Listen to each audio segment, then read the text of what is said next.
Bugging awesome. Hi guys. JB, what's up? I'm gonna try to. I'm moving little incremental things. I'm trying not to lift my shoulders up today. That's the plan. But hi guys. Cheers. It's Monday. No, the coffee's good. The air is nice. Well, not really. It's all allergies. It's allergy air. But today is a good day. I hope everyone had an awesome Monday.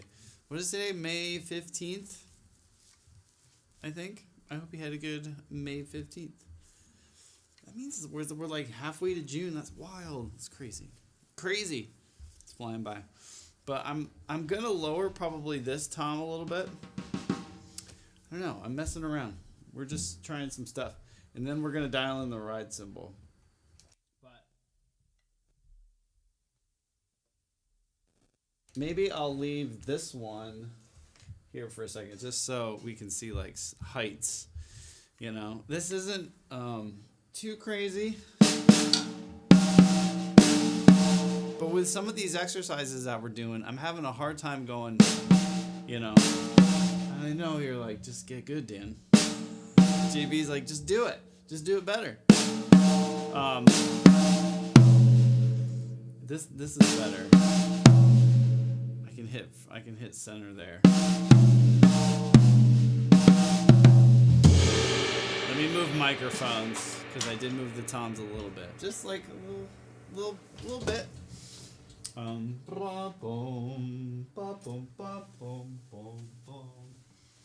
Move this one just a scooch.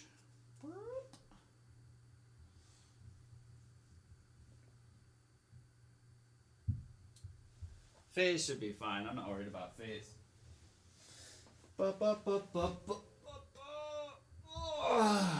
There we go.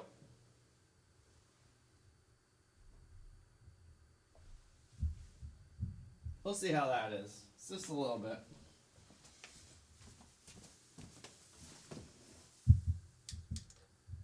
And the hi-hat seems like it's moving on me too. It's getting away from me.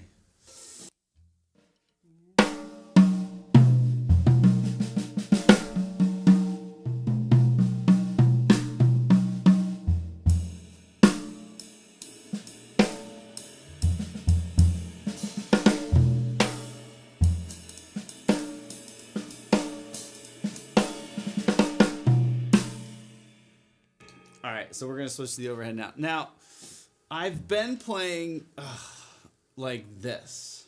Like, you'll notice I'm kind of playing like, here's, I guess, perfectly straight, right? If I just relax my arm, and I just let it fall to the side, this is the line.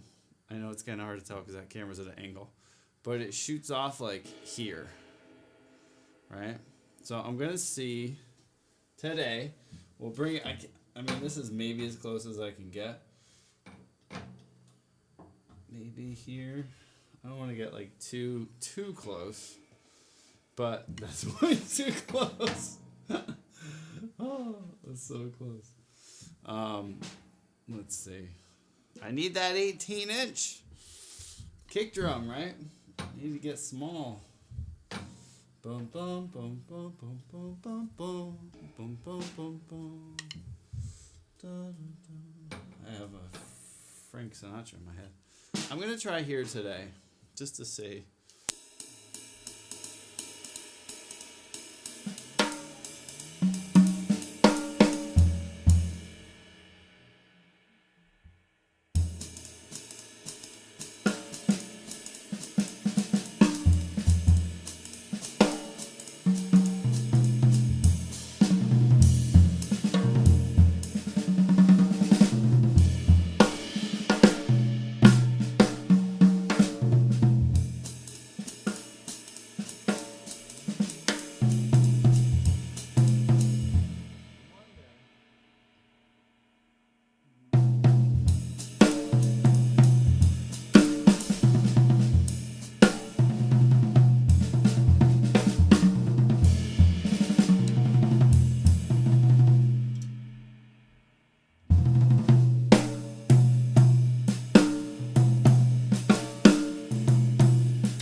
I'm just trying some stuff just to see.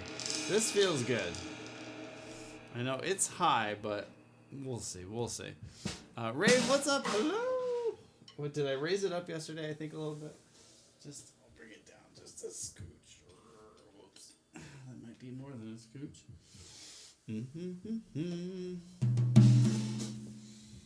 Oh, it's funny. That's pretty even.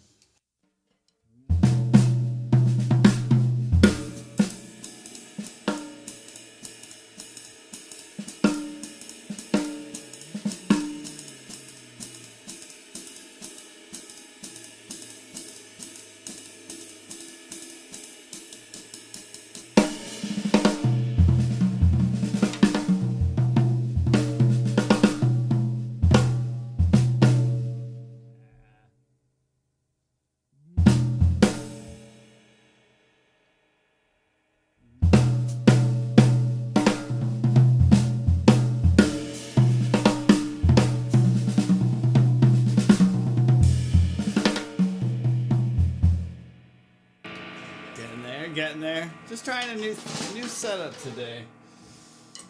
By a new setup, like moving it an inch or two. It's so funny how that is. Da, da, da, ba, ba, ba, ba. Let's try that.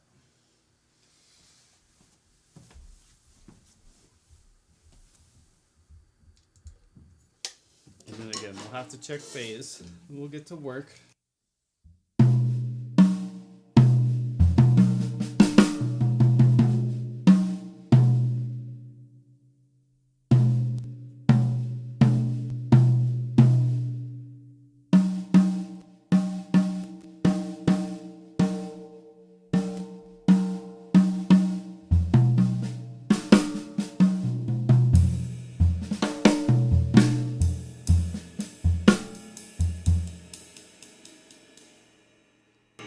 I am completely at, this is what I wanted, completely here, relaxed, at the side, right? Completely relaxed. This is a good start. I think we'll start from here today. I'm sure we'll adjust some stuff as we go, but I'm pretty happy with that. That feels pretty good.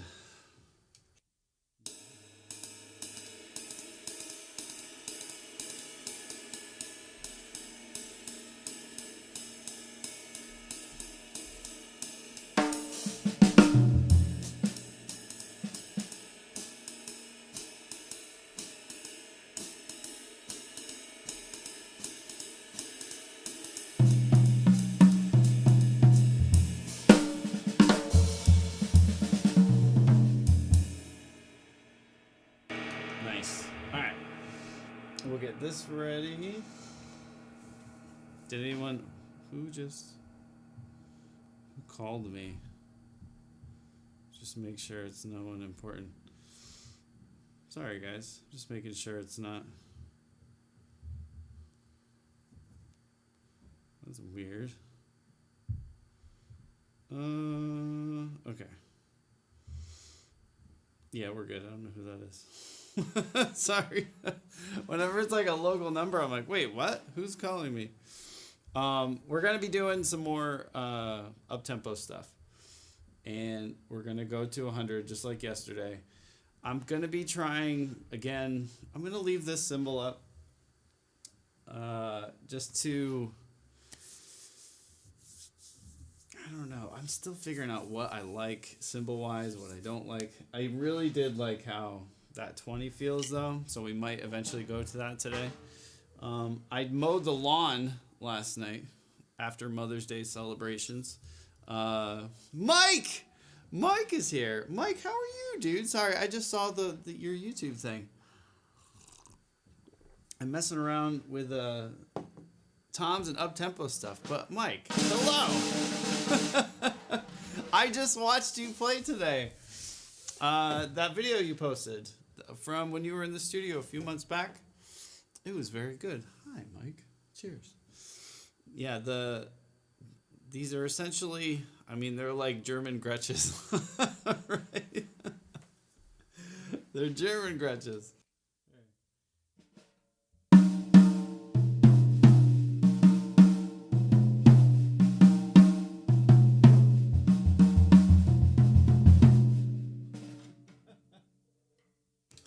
They're my German Gretches until we get our new Gretches. I just saw Hawthorne posted a Cadillac green 60s round. Well, it was like kind of like how you repainted yours, like a refinish. But I'm holding out from a perfect kit. The one that I really wanted was sold. The last one that was available was up in Drum Center, and it was gone. Some nerd bought it somewhere. I gotta track him down.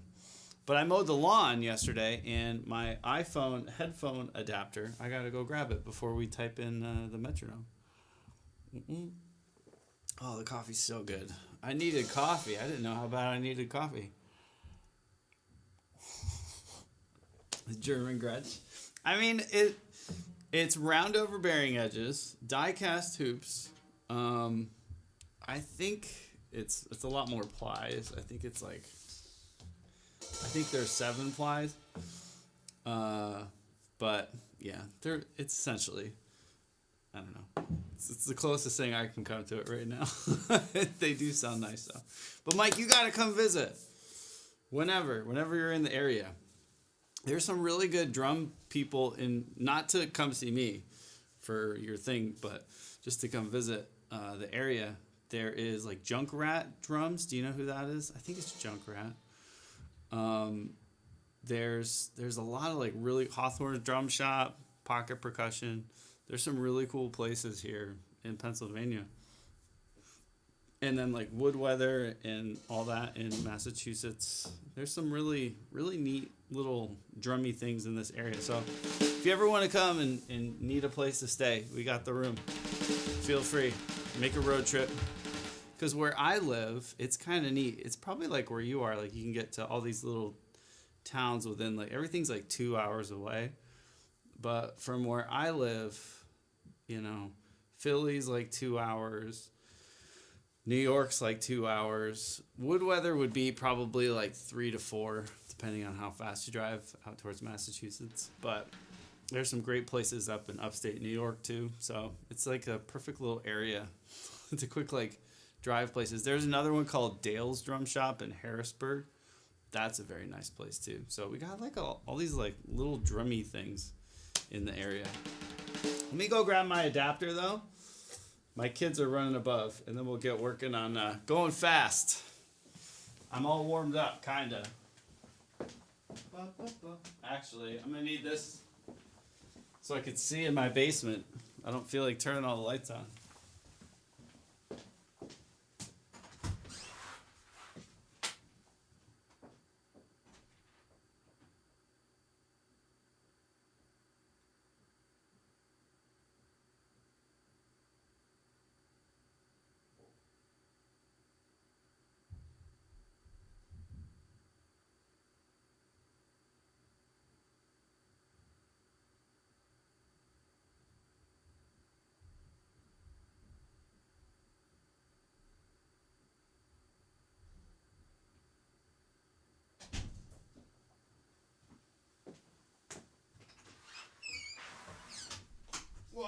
There we go.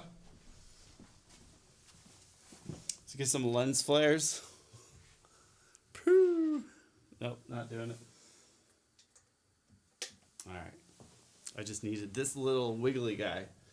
Da da da da da da. Oshkosh of Pennsylvania. You're selling me on a trip one day. Yeah, it'd be really fun. You have a very busy schedule though, dude. Very busy. Ugh. But yeah, I love Wisconsin. I was in Oshkosh and Madison. Like you met Jason, and I was there. I went down the Wolf River in like a Agent, what's up? How are you doing?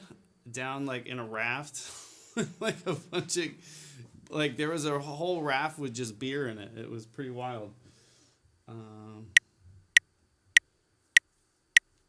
That is terrible loud. There we go. That'll be good. So that's 100. I want to start with 100. We got to what yesterday? 180. Ugh, this stuff is wild. I don't know, Mike. Have you ever worked out of this book? Mike Malone, guys, on YouTube is a sweetheart. I love him. He's got great stuff on the internet. Great channel. But we're working out a beyond bop drumming today. I'm so not a jazz drummer, but I'm really trying to get faster, you know? Agent, I am awesome today. Today was a good day. We chilled this morning. I got a lot of, I shouldn't say recording done. I did a lot of editing of recordings that I did the past week. So I cleaned up a lot of stuff for clients. And then I went up, helped my dad. My dad bought this like log wagon with like this big arm to pick up logs so we can get logs out of the woods. So I kind of helped him work on that a little bit this morning. Then had lunch at my folks' house. I had a steak. My mom made amazing steaks and bread. It was awesome. And I had blueberry cobbler. And then I came home. So a friend came by, recorded some guitar for a project. And then the kids came home, and now we're here. So it was a busy day, but a good day, you know. Heavy duty machinery and a steak dinner sounds pretty. It was a good day. I'm not gonna lie, it was a good day, and the weather was nice. So, before I got that far, that is some serious material. It's hard, man. It's very hard. Like, I can play this up to like 190. So that the hi-hat's on 2 and 4, I should say the metronome is the half note's 190, but it falls apart, like, and I'm so tense when I do it. So I can maintain, that's what I was trying to set up stuff today, just like, I'm having this like right hand creep where, I guess you can't see it from that angle. I'm like leaning in, like, you know, like that tension that builds up. After a while, like try as loose as I can be with this, I just tense up and this little bit of my shoulder starts poking in, and it's been hurting. And I think just from that little strain, right? So I'm trying to just fully just let my arm be here, like just so flush it's not even, I don't even want to like lift it out. I'm just going to practice. I know this isn't going to be the final form or whatever, but just to like practice dead arm, complete, just everything happening here. So just so I can fine tune the form. But it's hard stuff, at least for me. But your video today was beautiful, man. It was very, very nice. I forget the name of it because I'm terrible at remembering names, but it was a beautiful, beautiful track. That was a neat little studio when you guys recorded that whole thing there. What was that, back in like January or December or something? It looked cozy. We usually watch your videos at night. So my wife was like, they have a space heater. You had like a little space heater in the room. She was like, I would like that place. Man, we'll start with this, but I'm already wanting to switch over to that cymbal already. So we'll start at 100. And the kids are all back in the house. Let me know if that metronome's too loud. I want to like barely hear it.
rough, but man, it's so hard. Marvin, hello.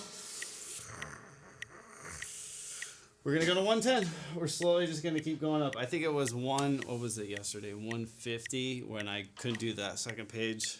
We could just keep it to the ones and twos. So this whole week we're pushing these exercises. This feels good. No extra strain. I had to catch myself a couple times. It's actually harder at these slower tempos. Like it's weird to not like try to move my arm. So I don't know. It's almost like playing punk music. It's almost faster when it's easy, or it's almost easier when it's faster, you know. But yeah, page 24. Beyond Bop.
Yeah, Marvin, Beyond Bop drumming page. I'm on page 25 right now. So it's like your same kind of exercise, just moving it around the kit slowly. I mean, slowly. My goal is 200, but I can hit maybe 170 to 190 on a good day. It's hard. We're only at 110 right now. So this goes, it gets pretty quick, pretty fast. The quarter notes, the gaps close. The gap closes very quickly.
awesome. Oh, I love it. You've had a chance to study with John? That's so cool. Do you want to hear my John Riley story? I only have one. I just have one John Riley story. It was last fall, and I'm sure you had a great lesson. I was blown away by watching him play. He played at a local place here called the Deer Head Inn. It's at the Delaware Water Gap. And he was playing with a trio. Quartet. And sax, piano, bass, and John. And I got there early. It's like a dinner and jazz place, right? And I walk in and I'm like, yeah, I'm here for the show. And you had to buy a meal, right? You have to like get a meal. You have to get food and a drink, right? Whatever, like to cover the house. So I was like, table for one. It was just me, all by myself. I just wanted to go see John and eat some good food. And never met John before. And I was very excited. And the hostess was walking me to my table. And who do I see sitting at the table like this, right? In a black suit, like Johnny Cash, right? Black shirt, just standing at this table, right? We're sitting at this table. And the hostess is like, get up. And I was like, oh my God, no, that's who I'm coming to see. And he was very nice, but I felt so bad. He was chilling before his gig at this table, and like, here comes me. And the hostess was like, you need to get up. He was like, oh yeah. He was so nice, but I felt like a jerk. And I had a fried pork chop, and watched an amazing set. It was really good. And he was the proficiency was, I've never seen that before, it was just insane. It was amazing to watch. So he's like, I would love to study with him, but I know it's close. Sometimes he does stuff here in Pennsylvania, but it's tricky, right, with life and all that. But one day, hopefully. I can't wait too long, right? But you had a lesson with him, and it went good. He just is he knows his stuff. Callus, hi, you look like the drummer of Periphery. I think if you have, Matt. I have gotten that a little bit before. Matt's a sweetheart. But yeah, I'm sadly not nearly as handsome, as cool, or as talented as Matt. Hour 30 lesson instead of one. He's so humble and active listening. Yeah, he just seems like he almost seems, I don't know how to say it, like a monk or something, like just so calm, and like you said, active listening. Like he's so aware of what's going on, even with his playing. Like you go watch some drummers and they just, they're like drifting off looking at like the walls, and the whole time he was laser focused on what was going on. It was so cool to see, and it was amazing night of music. But yeah, I felt so bad. The one guy I drove like 2 hours to go see, out of all the tables he sat at, and the one that the hostess sits me at, is the one he's sitting there just chilling, trying to relax before his gig with his water. And here comes this punk with a beanie. Table for one? What a loser. And but he was so nice. The answer as precise as Yep. A wise man and a very, very good player. There's a Marvin. Do you know? Oh my gosh, Johnny D. Francesco. I think that's his name. Live from my drum room. Have you ever heard of that show on YouTube, or it's a podcast, but he has like a video podcast as well. Just type in on YouTube "Live from My Drum Room," and he was the old Johnny was the old artist relations and vice president for Zildjian, and he's an amazing guy. He's super nice, but he has a show, and he interviewed John probably like a month, 2 months ago, and it was again like just like the coolest interview. He talks about like John Riley played with Frank Zappa. Like he went out and auditioned, got the gig for Zappa. It's a cool story.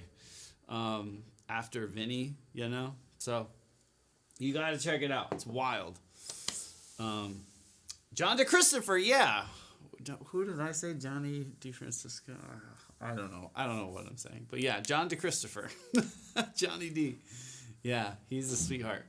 But he's retired now. He doesn't work for Zildjian anymore. But he started the podcast a couple years ago. I think it was during COVID. And, I mean, he knows all the drummers from all the years of being artist relations. So he has some fantastic interviews.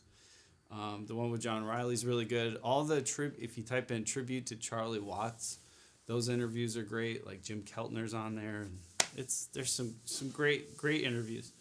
So check it out. I don't listen to music in when I'm driving. I usually listen to podcasts or stuff like that because it's so, I don't know, I'm musiced out by the time I get in my car.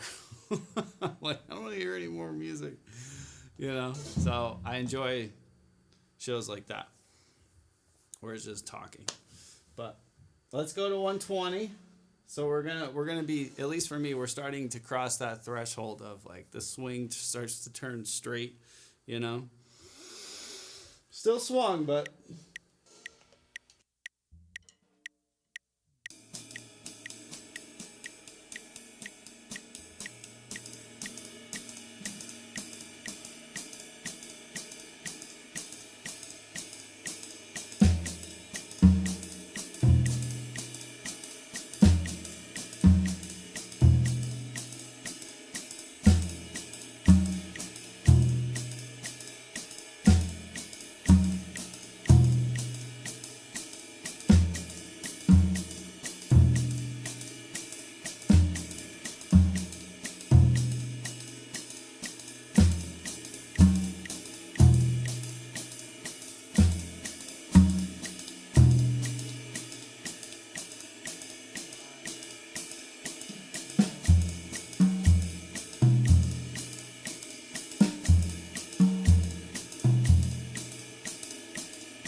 Better drummer, what's up?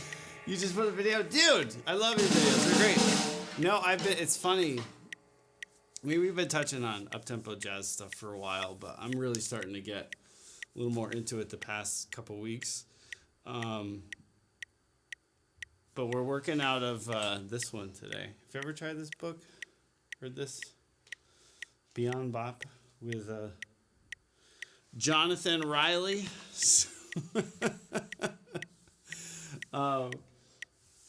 Marvin, what was it? Next time I see you work here, I better be behind my drum kit. I love the way you work, and I'm starting to think that it could help me focus more. Nice, Marvin. Yeah, dude. Yeah, John. I was just watching John Riley's video the other day. There's like a video of him in like a music store somewhere doing his up-tempo stuff. I was watching Ralph Peterson has like it's a cool video too. I wish I could have, man, he passed way too soon. He's such a force. But this kind of stuff, like for me, I have to be in the mood to do it. You know, I'm not like trying to become a jazz drummer or anything like that.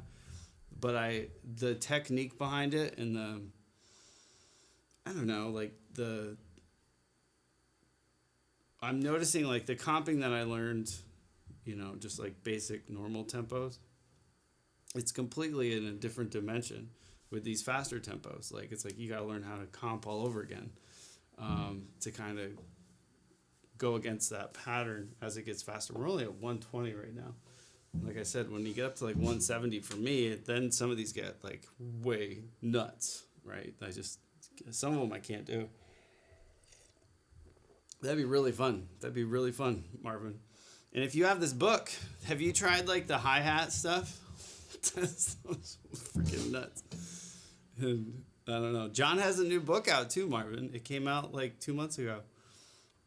That's why he was on Johnny D's podcast. But I know it very well. John with the Vanguard Orchestra a few years ago. Oh, yeah. Yeah, we were just talking about seeing John. Yeah. I won't tell my story again, but basically I kicked John Riley out of his table, and I felt horrible.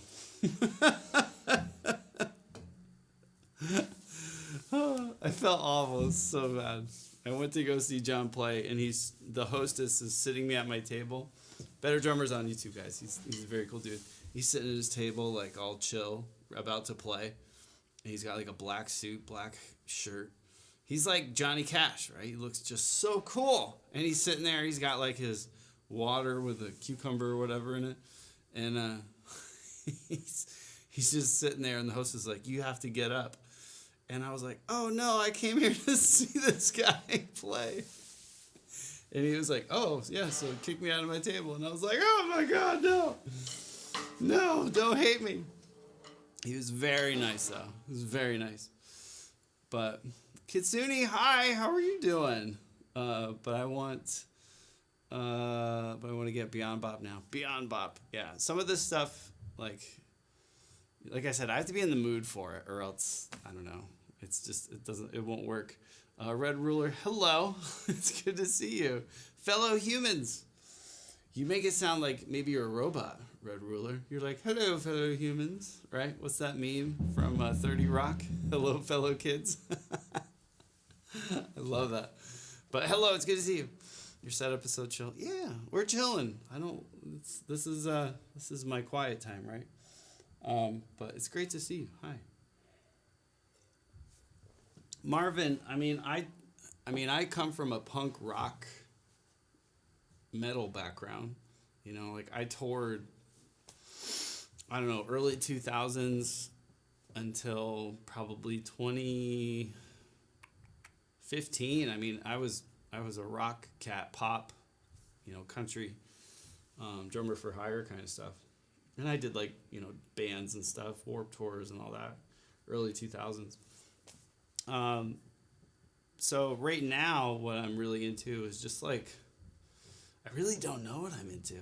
I'm not into rock anymore. Like listening to rock and metal now just makes me laugh. It's like, I always make this comparison of like scary movies when you were a kid, or like you'd watch a movie and you'd be like, "Oh my God, it's It's nuts, right? The blood, the scariness, the suspense. Now, I don't know. Some people still get freaked out by movies, but now I watch a funny movie and it's so funny. I'm like, oh my god, these special effects are terrible, and like, oh my gosh, he totally would run away by now. You know, that's like I hear metal and rock now. It's all the same, and it doesn't do anything for me anymore, like it used to. So for me, I always have to keep it just wherever my ears are taking me. And I have a degree in percussion performance, and I learned jazz stuff, but I never like learned it. Like I did it to pass the class and pass, the semester or whatever, but like I never like really put it to work, especially after school. It just wasn't on my radar. So it's funny how like you come back to things when you least expect it, right? So jazz to me over the years has been like, it's cool, but never, I was still playing a lot of rock stuff. But last summer I switched tunings and brought the kits in here, and I was like, man, this is it's so different, and it's really fun. And it's just setting me on a whole new, I feel like I'm a new drummer in a sense, the desire to smash things doesn't pop in as much as it used to. So it's really neat. I don't really know what music or genre I am right now, or what you could say, but I'm in like a discovery period, I guess. Playing punk rock, 5 years into jazz. Nice, Marvin, nice. Have you ever heard of Nether Hour? Nether Hour? No. Sounds like a terrifying either horror movie, metal band, or like a weapon in like Dark Souls or something, The Nether Hour. It sounds absolutely terrifying. Or is it like what should be something else, like a kids program or something, Today on the Nether Hour, right? Oh, maybe Nether like Minecraft, But yeah, that's where I'm at right now. I'm in this like, I'm completely 180 than where I was like, even like 2 years ago. So it feels cool. It feels really fun. I don't like to, if I get comfortable, I get lazy. And I was getting super lazy. It's supposed to be played. Yeah, Marvin, yeah. Oh, blues country band. Love another. Nice. Some country to me is, like commercial country is just like, it's terrible. It's just like pop music that's just so cheesy and lame. There's some country music, though, that is straight up will melt your face. It's really good, so I can appreciate that. Jazz was so weird to get into at first when your foundation is classic rock. Yeah, it's like the complete opposite of what I usually do. Hit hard all the time. Stomp the crap out of dead drums, which are tuned so low they don't do anything, and then to go to a place where they actually are tuned up and they're singing and they're vibrating and they're like doing stuff, and you can't just stomp on the kick drum. You have to let it like ring, and it's completely different. I'm playing heel down now. I still play heel up sometimes. I'll play heel up, but I always let the beater off the kick drum. Where before, everything I played with a kick drum was bury the beater. Everything. And from my recordings sound better now. Like even when I do play country music or bust out, I just did a rock thing last week and a country thing the week before. I played Power Stroke 3, Pill, and the kick. So I was stomping the beater, but I wasn't pushing it into the head. It was coming off like boom, and it was, man, it's like I want to go back and redo all the thousands of recordings I did over the last years and be like, I'm so sorry. Country music with auto-tune and a drum machine, just shoot me in the face. That's a lot of the modern country. It's country music is like the new like alternative rock. They just have slide guitar and some banjo. And rock music nowadays is either like super like indie rock or like out of date, just like, you know, still trying to sound like Creed kind of stuff. I'll definitely check them out. Catalyst, yeah, definitely check them out. Excuse me. Yeah, some of those like folk, country, blues things are just like, that's what I mean. Yeah, they'll melt your face. Those are some monster players, you know. So, all about it. But yeah, it's my musical tastes right now are so. I don't know what I like anymore, you know, put it that way. I know what's good and what's bad, but I'm not seeking out new music, and all the bands that I used to listen to, sadly, are still making music that sound exactly like the music they made 20 years ago. So there's nothing there for me to like really be like, get excited about, because I already know what it's going to sound like. So I don't know. I'm just an old grump right now when it comes to old music. You know, there's some great music out there, but I guess I don't have the patience or desire to really dive back into it yet. But we will.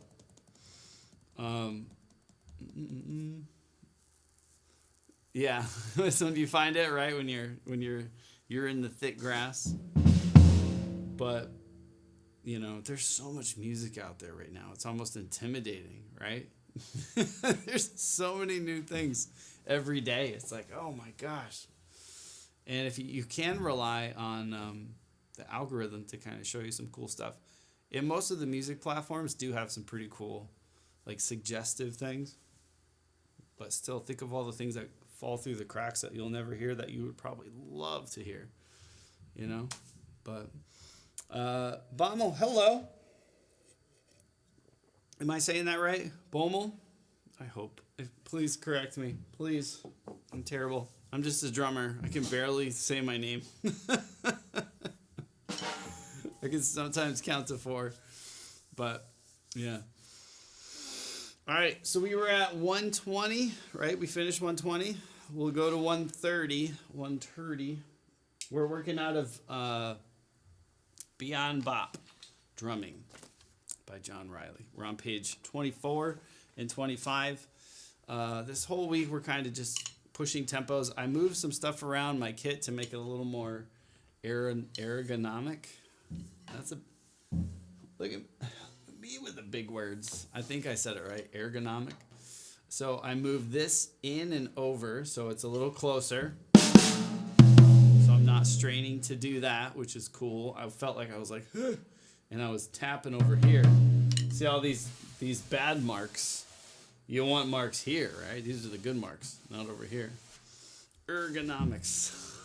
There we go. Ergonomics. And I moved this in and a little over. So we brought the toms a little closer. I was like, get over here, you know, like get in here, get a little closer. And we moved the ride over a little bit, like just a little bit, so I'm not kinked like this. I'm more straight on, which feels nice. That's all we changed, but it's those little things. You gotta really take a minute and look at the way your setup is and say like, hey, why is my arm like, instead of just chilling here where it wants to be, I'm like, ugh, you know, it's funny. Those little things can add up over time. Compound efficiencies.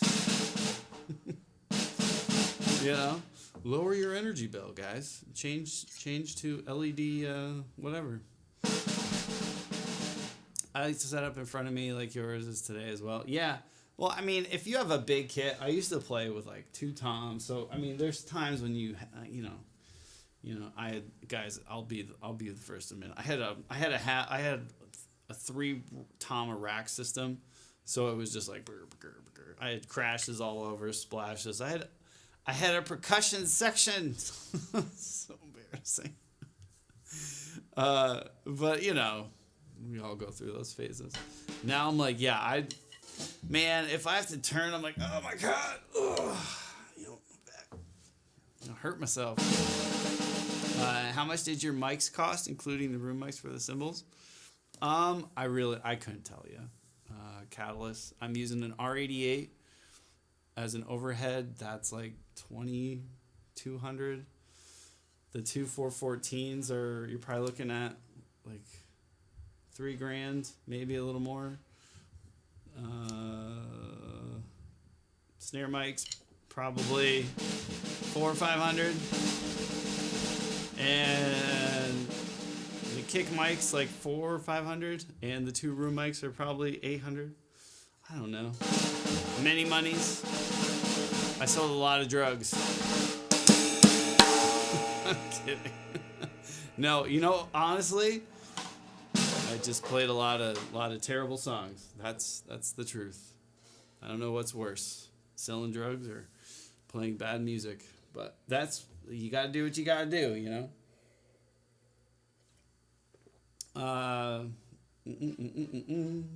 But it's all added up over time.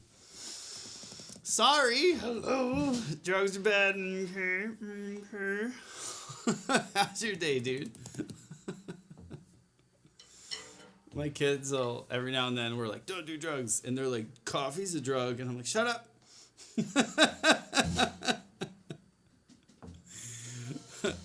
You know what you're talking about. Get out of here. Go to bed. My oven blew up the other day. Please say it's an electric oven and not a gas oven. Holy crap. Oh, yes, Marvin, let's go. That sucks, dude. Oh. And then you go back and smoke a bowl. No, I have asthma, so I can't smoke. I need my inhaler pretty quickly. I'd be like, right? It'd be bad. It's not even worth it. Not even. I don't want to go to the ER. You're gonna fix it. Nice. Is it something pretty easy to figure out? That still sucks though, man. Edibles. Yeah. No, I don't know. That's not. I feel like if I didn't have kids and I didn't have a million things going on all the time, maybe. But guys, honestly, this is the only time of day. I know some streamers are like, this is when I work. This is my recess. I swear to God, this is like when I get to actually my phone's off. It's in airplane mode. Like I'm in my cozy place. It's soundproof, So, yeah. This is the only time I really get to unwind, I guess. Luckily, I don't have to get it. That is good though. That's good. The coil. Is it pretty readily available?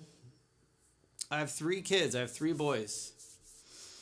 Yeah, no, they're I have 11, 9, and 7. So they're all good boys, but they're crazy, right? They're always on.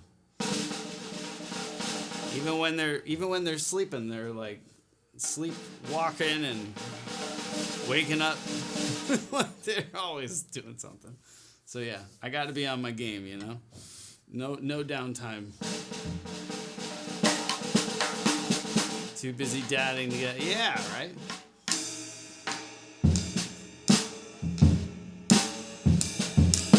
Must be a fun house. It is. We have a good time.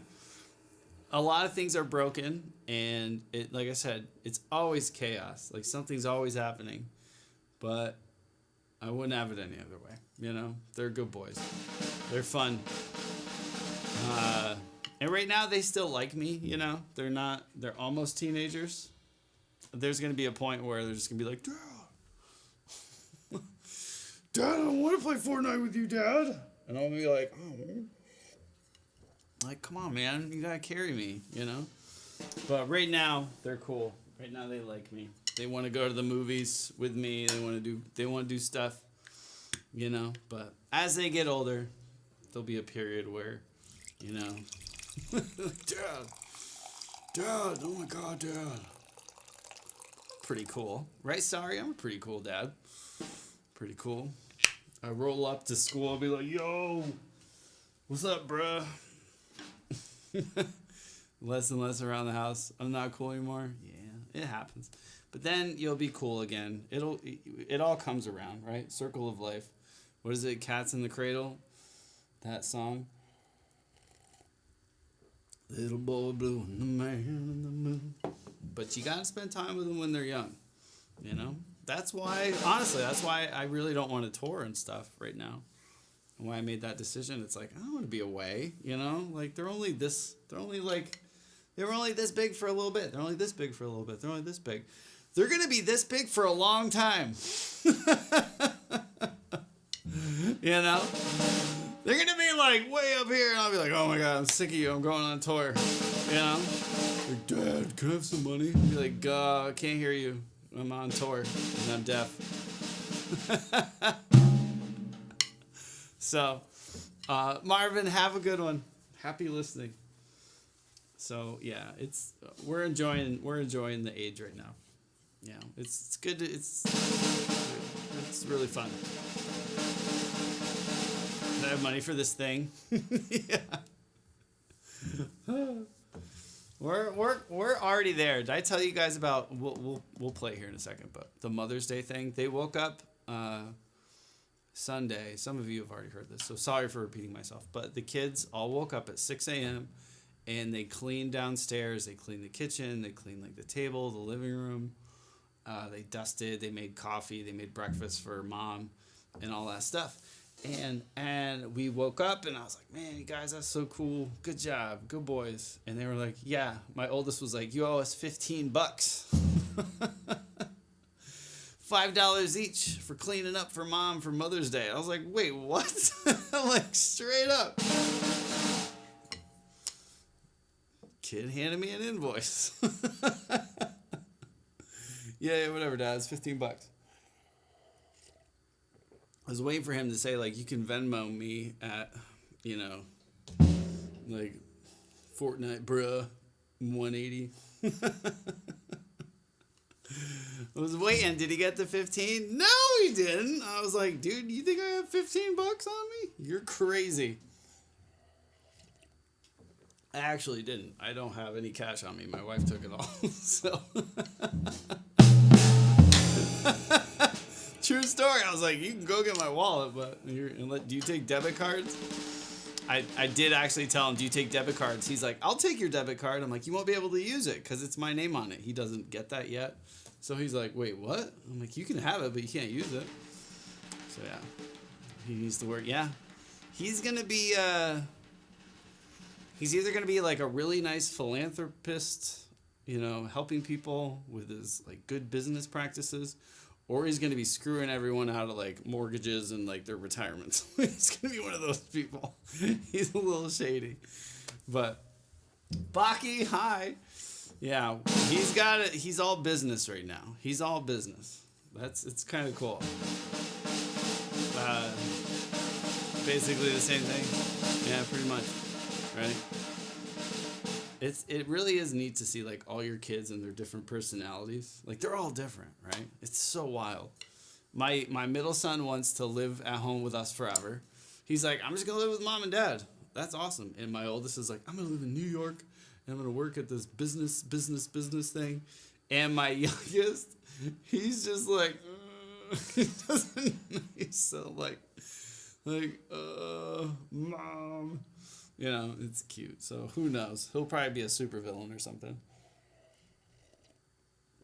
You laughed. I don't know, man. When that time comes, you're going to want her to stay. You're going to be like, no. I have a feeling.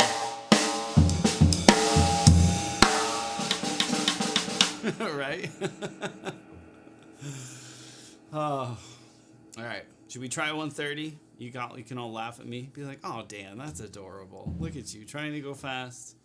Look at you, Dan, trying to make those comping patterns. That's adorable. We're going to try. We're trying. She could stay as long as she needed. Yeah. We act tough, right? I do that with my boys. I'm like, you're out of here. But, we're weak, right? We're weak. We're suckers. As long as they're being cool, If they're taking advantage of it, of the situation, then we'll have some issues. But, yeah, 1:30. Ding, ding, ding, ding, ding. It's fast.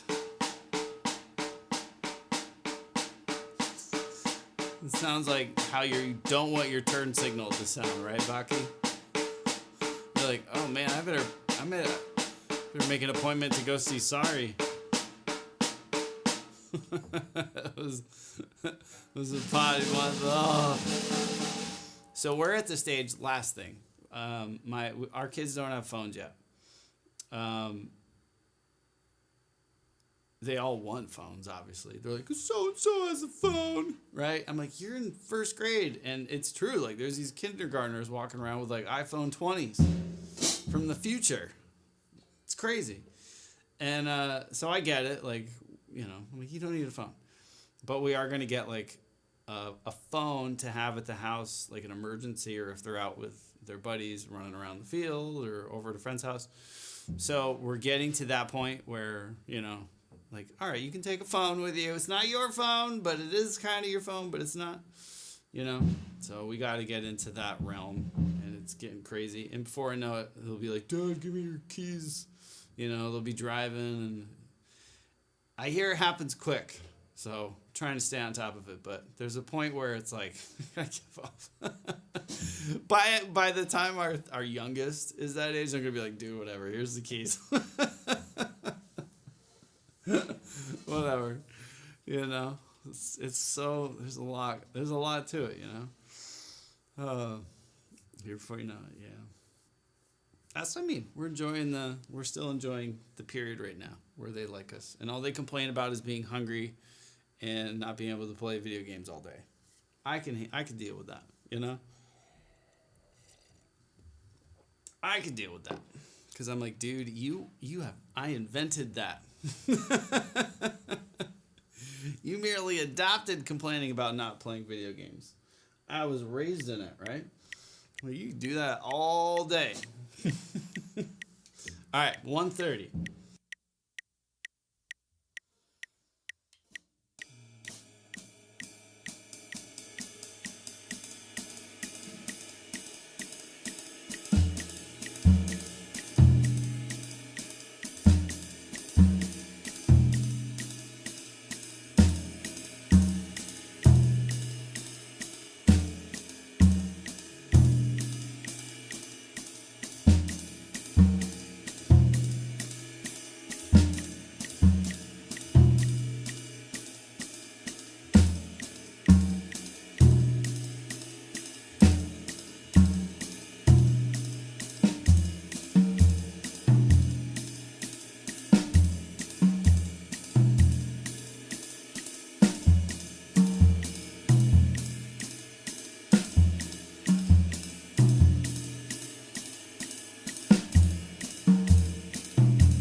Man, it's hard.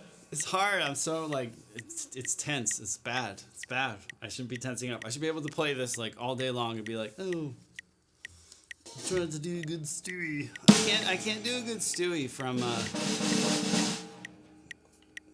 I can't do a good Stewie from Family Guy. Catalyst, this is. Hold on, I have a graphic for that. Just give me like a minute. Hold on. Is it working? Yeah, it's working. It's a Sonar Vintage series. Damn, Daniel. Back at it with that white graphic.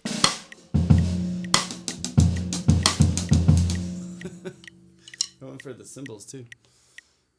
But it's a Sonar 12, 14, 20. Beautiful kit. Round over bearing edges. Very jazzy. Got ambassador heads coated top and bottom. So it's full jazz. Right?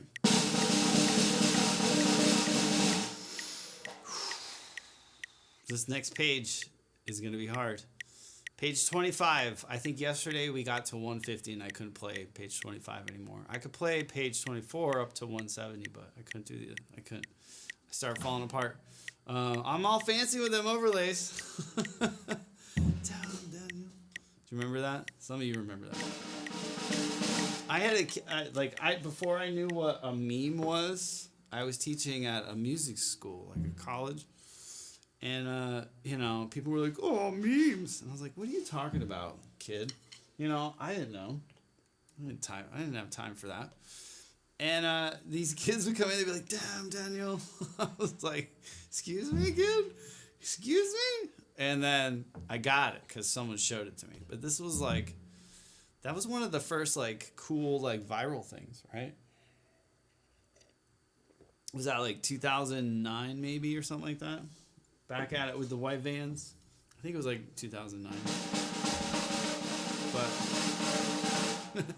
I was like, excuse me? I am wearing dress shoes. I am not wearing white Vans. What are you talking about? I hadn't seen it. So I didn't know what was going on. And that was on Vine or something.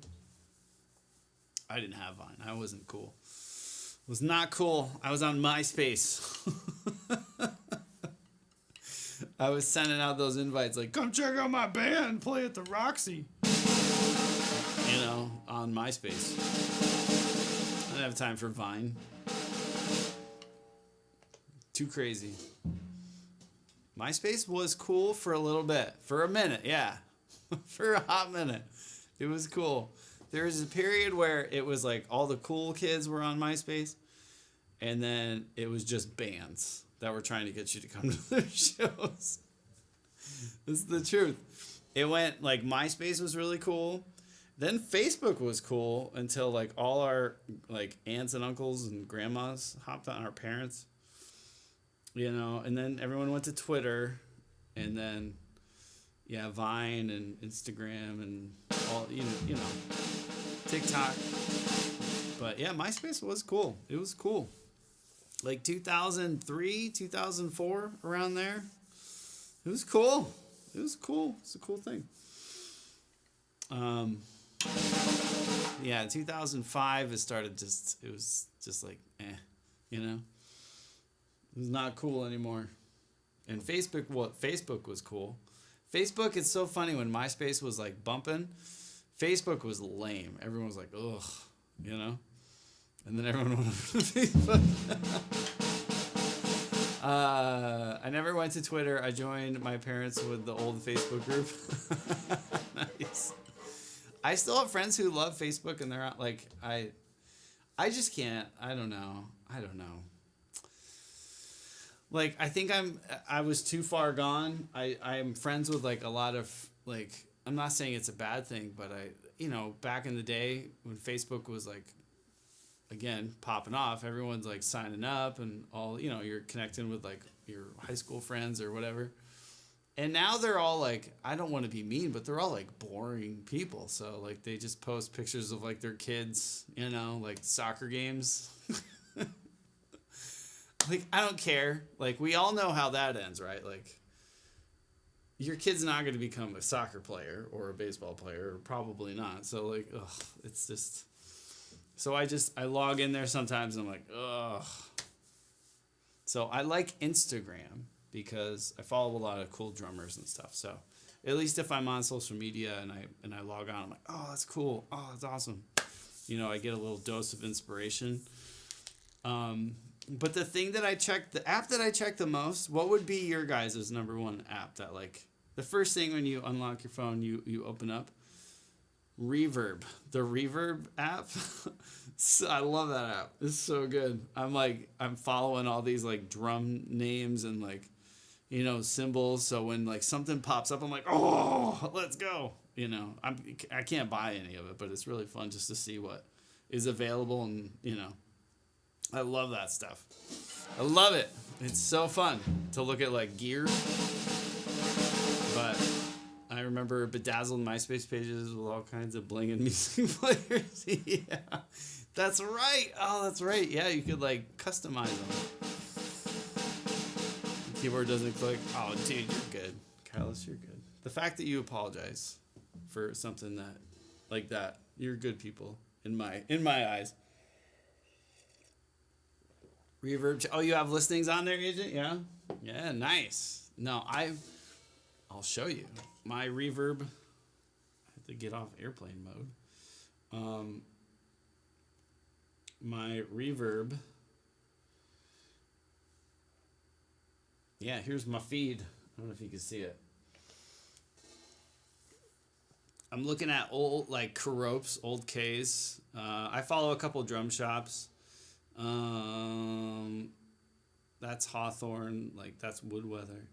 But yeah, look, we got an API console, a couple little things, but mostly I'm looking for a Gretsch Bob kit right now, and I follow a lot of the big drum shops, so I see all their new kits that come in, and sometimes there's cool stuff, but stuff I'm watching right now, I got a lot of like Gretsch snares, some drum sets that aren't the exact thing that I want, but I'm keeping an eye on them just in case. So yeah, there's nothing that I'm like crazy about right now, but there is the old Gretsch, the actual Birdland kit from New York from 1958. It's $26,000. It's so wild, but it's gorgeous. Oh, so yeah, it's fun to look at that kind of stuff, but I enjoy it.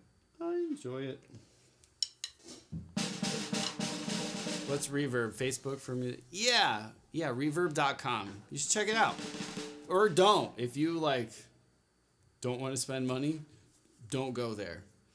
I think it's better than eBay because you can make offers on stuff. Some people allow you to if someone's selling something for $500, you're like, hey, can I? You can make an offer. Say how about 200?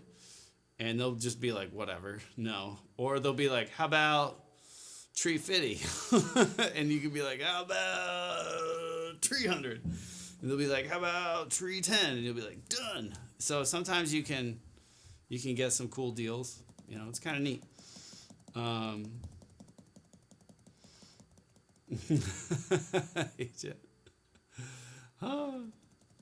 Open up, yeah.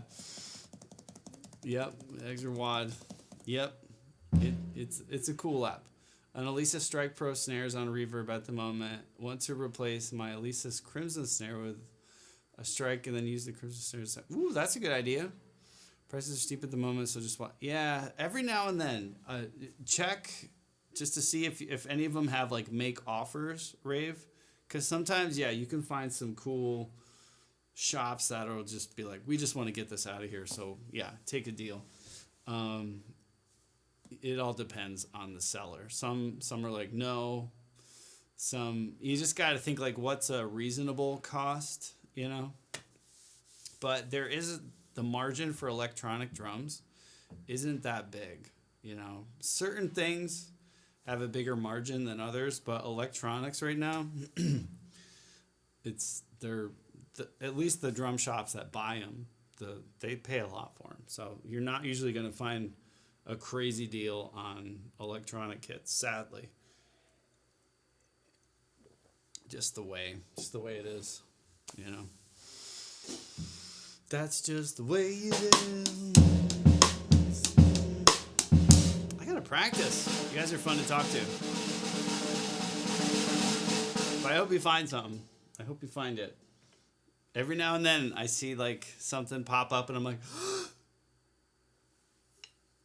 but I'm at that point with buying gear. If it's not exactly what I want, I'm not buying it because I'm always gonna be like, I love it, but it has this or it doesn't do this, So I'm being very picky right now. I'm very choosy.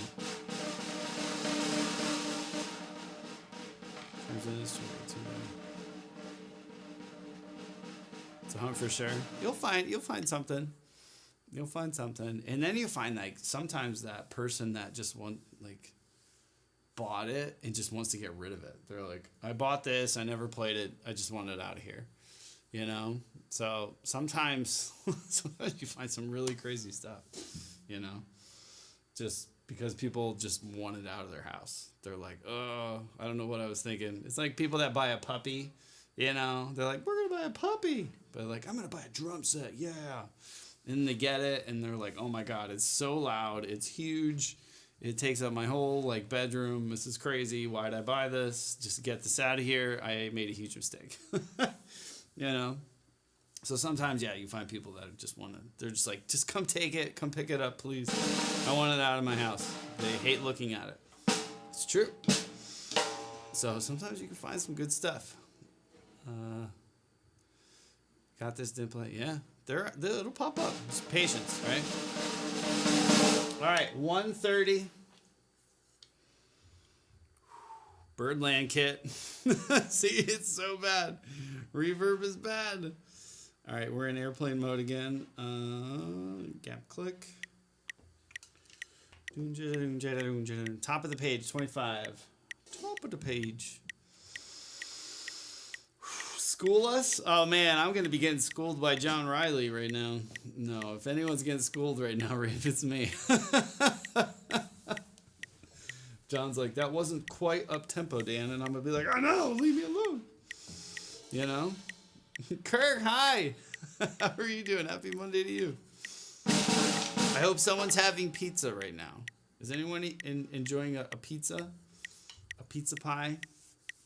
That sounds very good.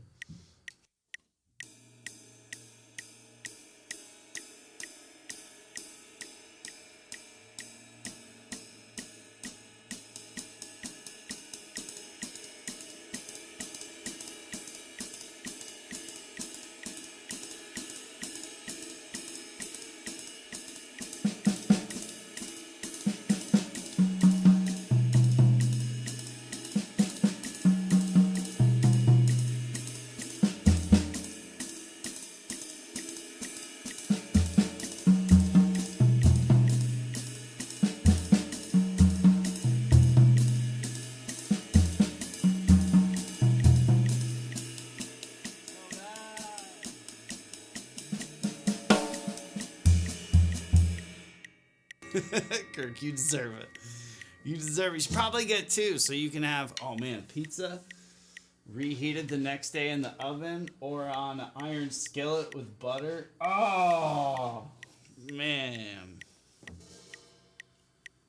It's better. It's better the next day. Seriously.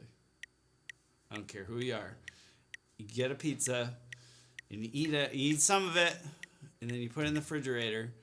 The next day, you preheat the oven to like, I don't know, 300, 325. Let it, like, the bottom get crunchy. Oh, or, again, iron skillet with butter. Man. So good. So good.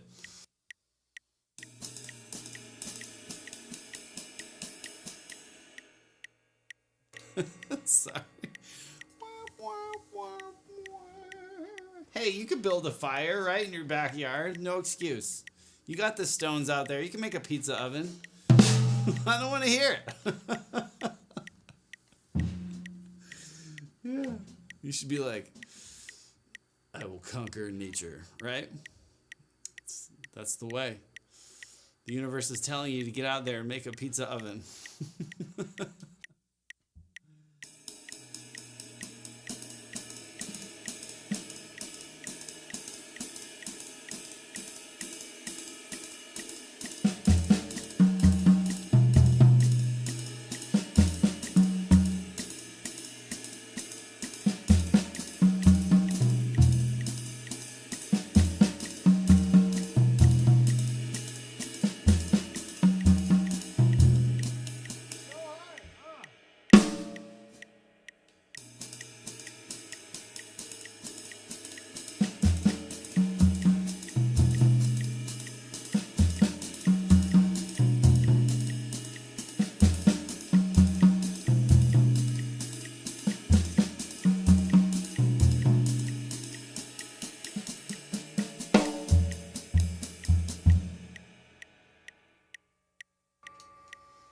Kirk, you lost me. You lost me at cold. I can't do cold pizza. My wife loves it. My kids are like, yeah. I can't. I just picture all the little mold bacteria growing on the cheese. And they're all like, yeah, eat me. I can't do it. I can't. Oh, I can't do it. No. Oh, for breakfast? No, you're eating like E. coli. Kill it. You burn it, you scorch it, right? You eat blue cheese, that's mold. That's different. I only eat blue cheese with chicken wings, so the chicken wing sauce burns the mold bacteria because it's hot. Right?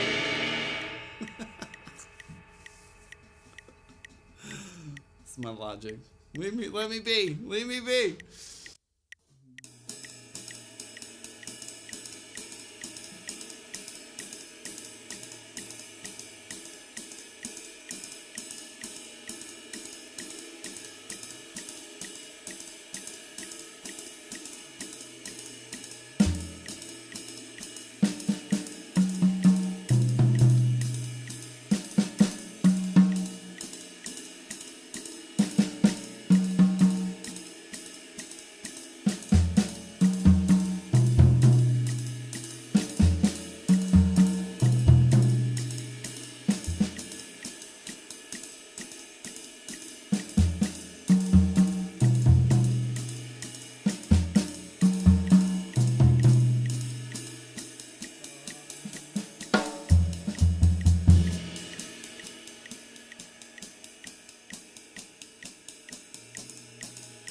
I can't do Asian food, Kirk. I'm such a 5-year-old when it comes to food. I'm like pizza, burgers, chicken fingers, steak.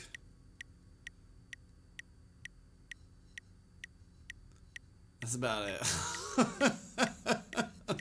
Mac and cheese, fried mac and cheese balls, in some form.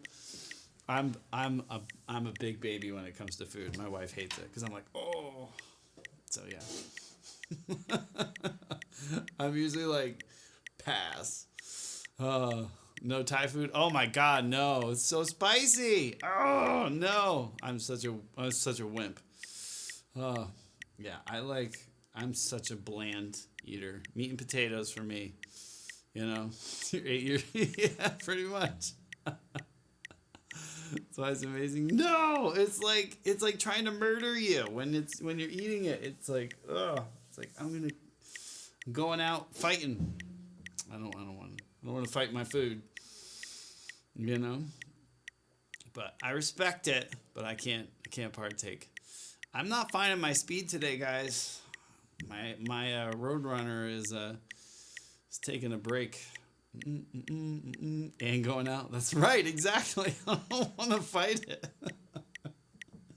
Digesting it's like, I don't want to do that. Nope. Your intestine ain't bothering no potato going through. It's like, whatever, man. You're cool.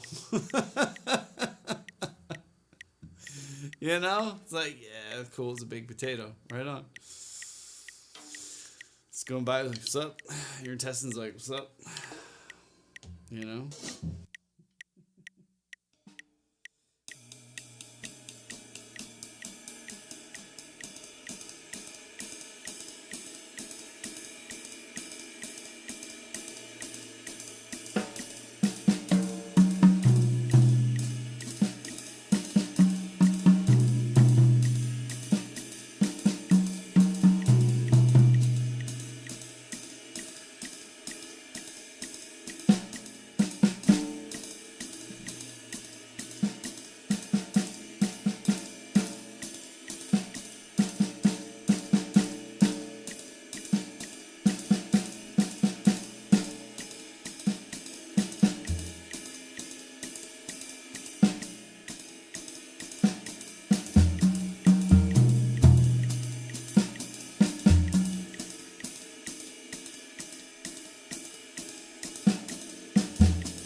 might just switch back to the 20. I can't today. Zephyro, hi. I just can't feel it on this symbol for some reason. It's an excuse. Screw it. I'm going to keep this. I feel like I'm not having any rebound today. It's bugging me. Literally cooking roasted lemon chicken, broccoli, and oh boy. Oh, Brussels sprouts. What did I have to cook the boy? Grilled cheese. Nice. My man, Rave.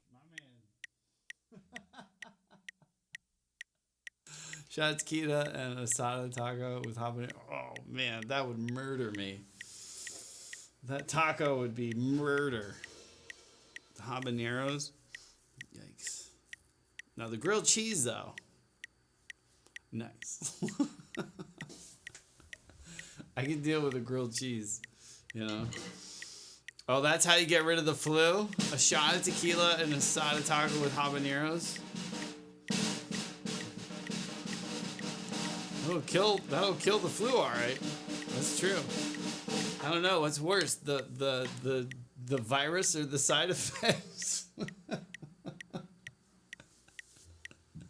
Right? A couple shots, yeah. Maybe a bottle, probably.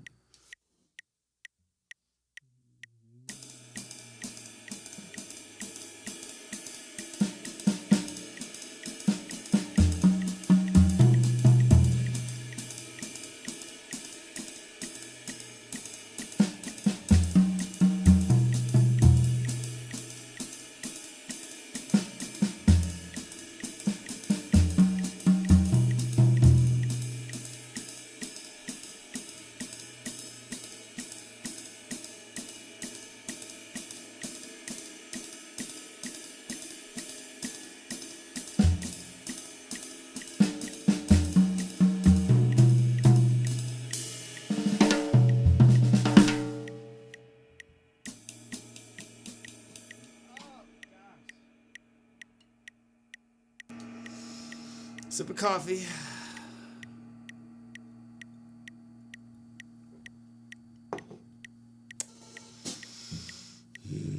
Relax, right? Focus.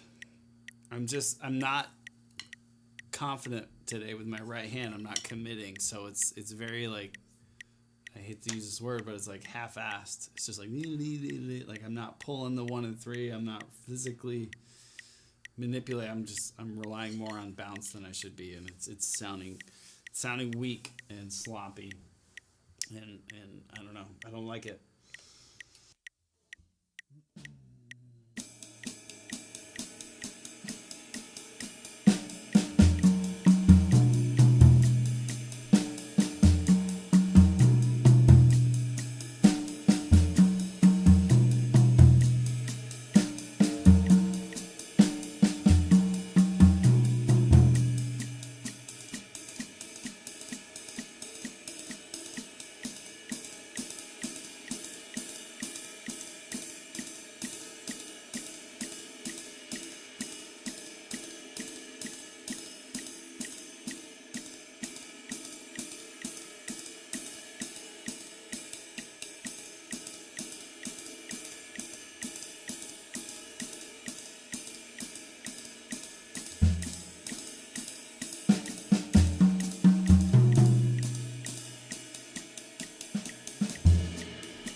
It's right on that threshold for me between swung and straight, and if I go full straight, it doesn't sound right. It sounds weak, like I can't play those 3 in a row fast enough to get power on that 1 and 3. So if I swing it a little bit, I can still kind of capture it, but I still tense up because it's not like,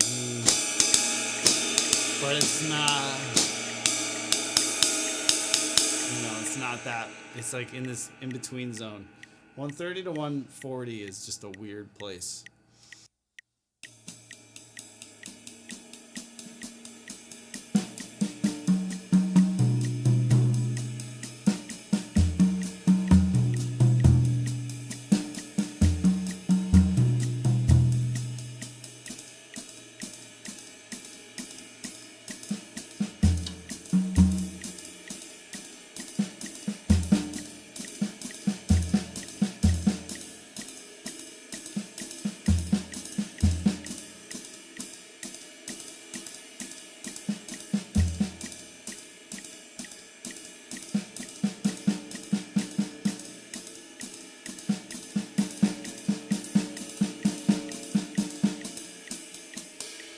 Alright, so let's take the kick drum out of the equation. And let's just try to lock up these hands. So the pattern is technically 1 and 2 and 1 and 2, or I'm sorry, 1 and 1, 2, 3, 4, 1, 2, 3, 4, 1, 2, 3, 4, 1, 2, dot, dot, dot. So it's kind of like 1, dot, dot, dot, dot, dot, dot, dot, dot, dot, ba, ba, ba, ba, ba, ba, ba, ba, ba. 4, 1, 2, 4, 1, 2, 4, 1, 2, 3, 4, 1, 2. Right? It's just very hard. Like I said, the gap, it's like learning how to play diddles where you're relying on a rebound, and then when you're playing by themselves, but then start practicing double stroke rolls where to make that transition between those two different techniques seamless. That's what this feels like right now, and it's very hard.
I'm gonna go back to the first couple ones.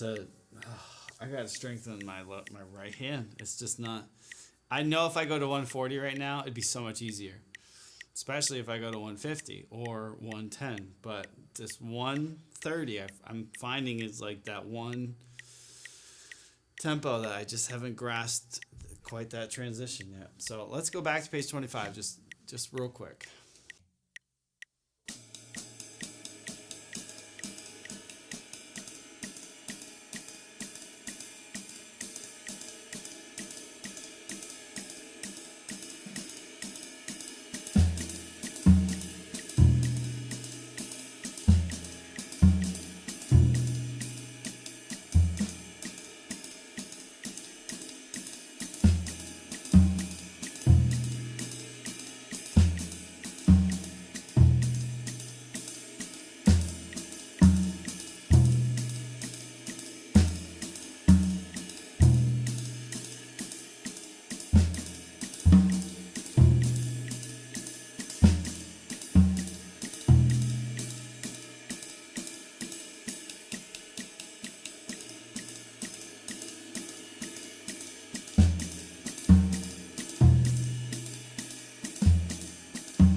So many flams, right?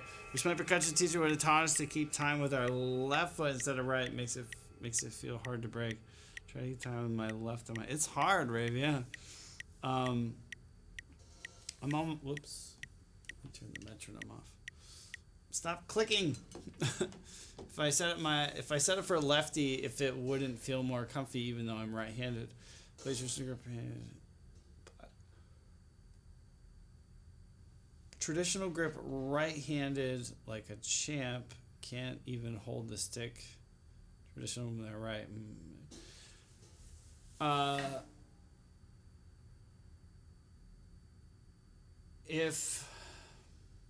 you a right-handed player? Traditional grip, if you're not used to it, yeah, it feels super weird. I tell people just like learning on the left hand, it's not. I mean, it'll help you, right? But I feel like just really taking the time to like make sure you work on that independence with your dominant hand is going to be way more beneficial than learning it. If you try to learn like the drums the opposite way, it's like giving someone a guitar that's having trouble learning how to play it, like a right hand guitar, and then give them a left hand guitar and be like, all right, now play it. It's like, well, you just made it like 20 times harder. So there's a reason you're playing with the dominant side of your brain, right? Like if your right hand lead, your right hand plays twice as much as your left because it's more together. It's got more dexterity, more just your brain reaction. It's programmed for this. So just going to your left side is going to limit you just from that instance, right? Unless you're truly ambidextrous. So unless you've just mastered right hand playing and you want something different, I know a couple of people that do that. But if you're just starting out and you want to be able to keep time with your left, just stay where you're at, but just really try to focus on it, right? Find exercises that work that.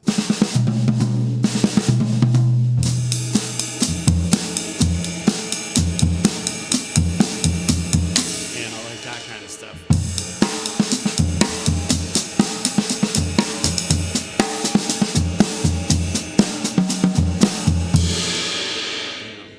Play fiddle.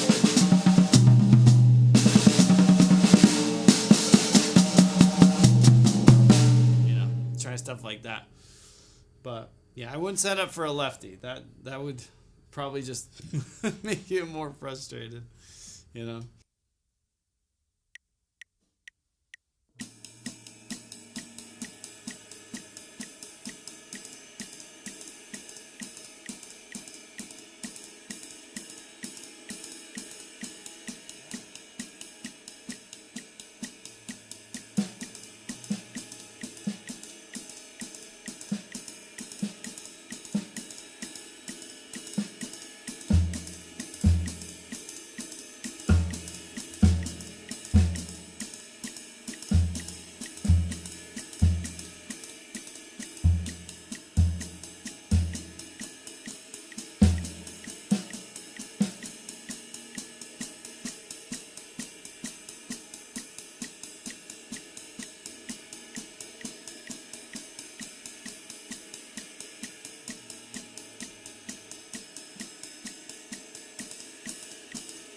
Wait, what's that?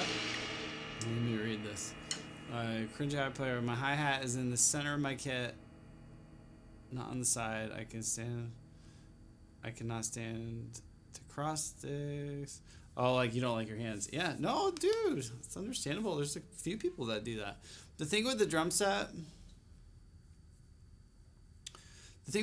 is, Danny Carey. Yeah. That's the thing. There's no right or wrong way. Whatever, honestly. That's what's crazy about the drum set is everyone's arms and legs are different lengths, torsos, heights. Like, however you play is how you play. So don't ever apologize for that. If you're playing what you want to play like that, if you're getting out the notes and what you're wanting to do, then, dude, it's a perfect setup. That's why every time you sit at someone's drum set, you're like, oh my God, how do you play like this? Right? How many times have you either said that to another drummer or heard that from other drummers to you? Because there is no same drum setup, ever. I mean, people try to emulate other people because they're like, oh, that'll make me play better if I set my kit up like, someone so-and-so. But, I mean, you got to play how you're going to play, It was really interesting. I had a teacher, he has passed. He was an amazing teacher. His name was Chuck Silverman. If you guys want to Google him, look him up on YouTube. He was one of the first guys doing like YouTube drum videos like a long time ago. But he loved Cuba. He loved Cuban drummers. Back when it was you couldn't go to Cuba. It was like super illegal. This is like 2002, 2003 when I was in college. He was my Latin drumming teacher, and every 2 or 3 years he got the ability to go on an educational excursion with like a certain amount of students to Cuba for music, right? So he would go and he would film these drummers in Cuba jamming. And these were, I mean, he showed us videos from like the 90s and stuff on all his trips, but we grew up watching drummers on TV, how they set up like Ringo and, John Bonham and Neil and Lars, all these like drummers. We just emulated what we saw. The drummers in Cuba that were just like, I mean, they were monster players, but they didn't have an influence like we did. So their kits were all whacked out, like just so weird, like where they put toms and hi-hats. In a music school, he'd show these videos and we're like, look at that tom, what's it doing up there? And then you'd see the person play and you're like, oh my God, I got to shut up. Like, so much better than me. So however you set up a kit for you is how you set up a kit for you, so I don't cringe. I cringe if it's just like so obnoxiously out of the way, Like, I know John Moffat, like the Drumeo videos, everyone's like, yeah, he's got his cymbals behind him. Like, that's cool, and I get it. But also at the same time, I'm like, man, you got 2 cymbals right here. Why you gotta be like, oh, It's interesting. So I'm on the fence. But yeah, I kind of like it too. I'm like, yeah, man, John Moffat, he's killing those cymbals behind him. John Blackwell used to do the same thing, Magnus, hi. It's good to see you. Looks like yeah, it definitely does. It's just, especially like at my age, I'd be like, oh my God, I threw my shoulder out. It's hitting that stupid crash, So it's like, just hit him over here, But I get it. That's his thing. You want to see someone do it in a crazy way? Look up John Blackwell. Sadly, John passed away too, but John was, he drummed for Prince. He drummed for no, he didn't drum for Christina. He drummed for Justin Timberlake, Prince, I think Missy Elliott for a while. And man, that dude, bad dude. Llama, hi, it's good to see you. And Patty, hello. I hope you're doing good. It's good to see you. You got a drum set, a Sonar SQ2. Ooh. What sizes and shells did you get? because that's a we can talk. Did you get like the mediums, the thicks? What kind you get? SQ2s. I mean, that's like the best.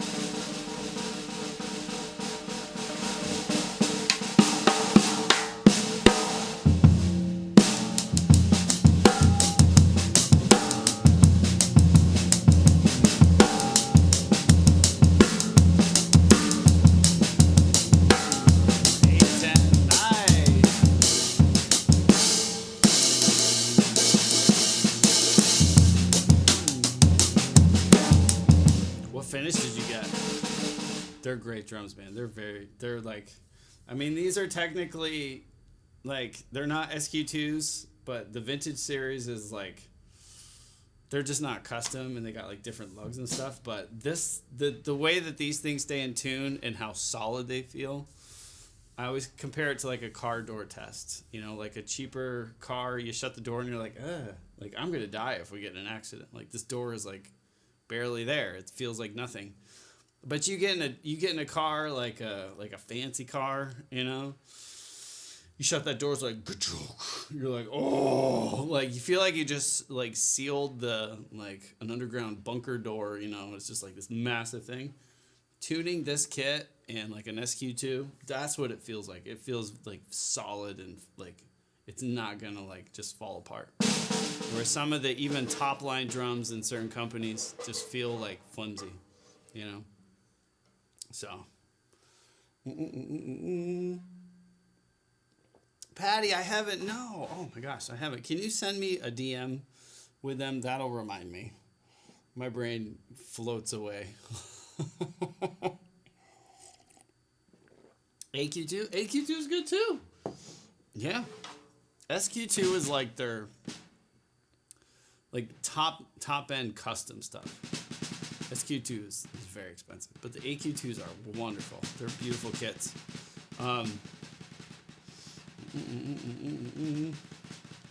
Ruddle, yeah. Black Midi, yeah.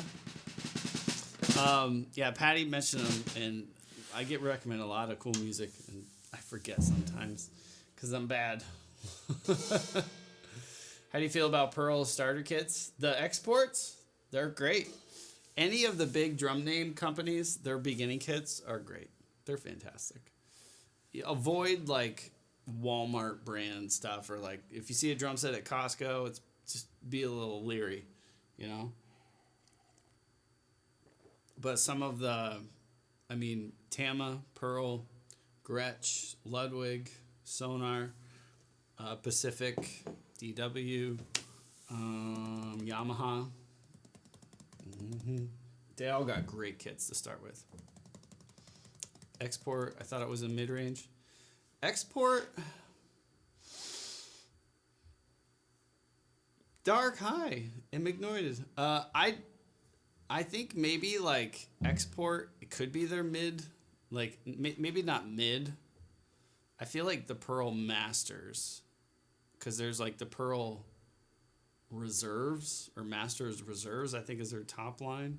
Pearl Masters is like their like good top line, but like mass produced shell configuration, not custom. I feel like there's something between like maybe the MCX or something, or MPX. I feel like the Pearl Midtown is like their ultra entry level, but then the export's still pretty entry level, if you ask me. I would consider that a starting kit. Aqua Silver, but it was for that's a cool color. Yeah. The basic ass sound check. Nice. I think the Pearl Export is nice to start. Highly recommend. Yeah, like they're great. That's what I mean. Like people consider them starting kits because a lot of like schools use them because they hold up to just like learning, right? They're meant to be played. So I think there's probably lower tier ones from Pearl, but I mean, most people, Pearl Export was like their first kit, you know. Really big one with 2 bass drums. Oh yeah, yeah, that's a big one. Yeah, That's the thing. It's like it's entry level, but it allows you to like have a pretty decent sized kit. Yeah. I think Pearl Exports, when I was coming up, that was the entry level one, and I think since then they have added below that. You know, the Pearl Midtown, I think, and something else, maybe Soundcheck or something. But the Export was Pearl's entry level when I was a younger man. Remember that Pearl Export, and the sound. Yeah, they're great drums. It's all in the heads, you know. In all honesty, it's in the heads and in the player. But what's my favorite bass drum size? Probably a 20-inch, 100% 20-inch right now. I want to get an 18, but a 20-inch will do everything you need. Does a drum being heavier have an effect on its sound? I couldn't find much on Google. If I've ever done, yeah, no, 100% dark, yeah. Like a thicker, I mean, you could go around this for days and days and days, but I would say a thicker drum is going to be more focused and like beefier in a sense because it's not resonating so much. A thinner shell is going to be more overtony, more brighter, more resonating if you're doing open tunings. But a heavier drum is definitely going to be like more focused and punchier. That's what I've found over the years. And Scrubs, hi. I've got a Dusty Pearl Export kit sitting in the corner. Do it. Dust it off. It's like, play me. Play me. Patty, did you ever play like a billion times and music? Yes. Yeah, we were talking about that earlier, Patty. My blue Tama, some of you know my blue Tama. That was my first like big purchase ever. I took a loan out to buy it and everything. But that had like 4 toms, the kick, a big rack system. I had like a million crashes and chinas and splashes. So yeah, we all go through that phase. Every drummer is like, I need all the things on my kit, and I'll hit it once, but it's worth it. Ting, right? That Z bell. You got to have one of those ice bells around. I got a 20 right now. I'm using instead of my 22. I love it. Yeah. I mean, 22s do a thing. Like if I'm going to play a 22 right now, I use it for rock and country. I love a 22 by 18. I know some people, no. Yeah, 22 by 18. I have a 22 by 14, but I feel like that is very like old school, like quick. The 22 by 18 is like boom. It's just such a thud. It's got such a beef to it. But it's hard, like that's if I'm playing and just stomping the kick drum like a rock song or country, just beating the snot out of it. A 22 by 18 lets that air just fully develop. I feel like I overpower a 22 by 14 just from like it's just too quick. But a 22 by 18 I can just find a nice thing. If I'm playing more like how I want to play with like, you know, a chiller vibe and an open tuning, a 20 by 14, like this is me right now. I love it. It's super high though for a 20. That's why I want an 18, so I can stay in this note, but it'll sound a little deeper with an 18 and be not as tight. So watching a huge streamer, a huge Max, thank you. It's thick for sure. I'm finding it in my small room. Small drums are so much more manageable. Yeah. It's the drum sizes and tunings. The biggest thing for me with like a bigger kick drum is toms. You know, you don't want to have really deep toms because like if you want to go lower, you're screwed. A 20 is kind of like perfect, but if you're in like a metal band or like a big rock band, like you're gonna want like a something to compete with that low end of the bass guitar, you know, because that register is just so low. It's hard to get that low and that punch out of like a 20. You can if you have mics and stuff, but you're gonna want that volume, like from a 22 or a 24. Yeah, nice, Rave, nice. Yeah, 22 by 14, nice. It's Llama. I find it difficult learning an instrument. Does YouTube help? Yeah, no. YouTube is like the best college right now. I swear. I mean, you look up anything on YouTube and there's someone telling you how to do it. You know, honestly, like anything. It's crazy. So there's some fantastic people. If you want to learn drums on YouTube, I'm going to suggest some people that I think are the most knowledgeable and the best at communicating how to learn how to play drums. The first one is Mike Johnston. If you type in Mike's lessons in YouTube, it'll pop up. He's like the OG, like virtual drum teacher. He's insane. He's amazing. So I would start with him. He's got a million videos on there, and he does like online schools and stuff. But he's great. More importantly, the work you put in the instrument is the most important. That is true. Yeah, but sometimes like finding a good drum teacher in your area is really hard. You know, even if there are drum teachers in your area, they might suck. They might just like drain the life out of you going to take lessons. So sometimes your only option is like online, and that's okay. You know, as long as you put in the work and, you know, don't just say like, oh, watch a video and I'll be a god. Usually, again, it's just like taking a 30-minute lesson with someone. They'll show you something, but you got to exercise it. You got to put it to work. But Mike is great at communicating. He's a fantastic teacher. So, Skulzer, gonna hop to bed. Oh, go to bed. Cheers. It's good to see you. Thanks for saying hi. Hi. I meant hi. Thanks for saying hi, and then I said hi. But also, bye. Good night. We're trying to go fast today, and 130 is kicking my butt. Not because it's fast, because it's a transition tempo, and it's just weird. We're going to try it. We're going to try it again. Whew. So the jazz ride pattern thing that I'm trying to do is you throw the stick on 2 and 4, right? Bow, 2. Play with your fingers on the and close for 1 and 3, right?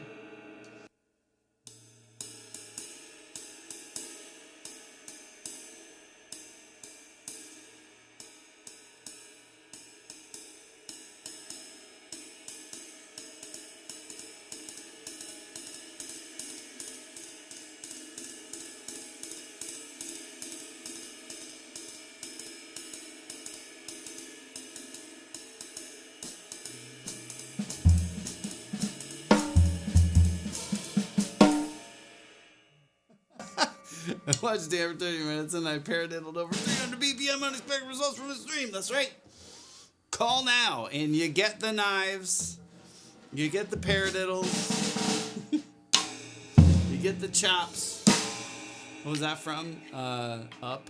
Remember when he falls asleep and Patton Oswalt is doing the infomercial? Call now and you'll get the knives. It's so good. All right. Do you guys know Knife Guys? Will Ferrell and what's his name? Ryan Gosling, the Knife Guys. Knife Guys.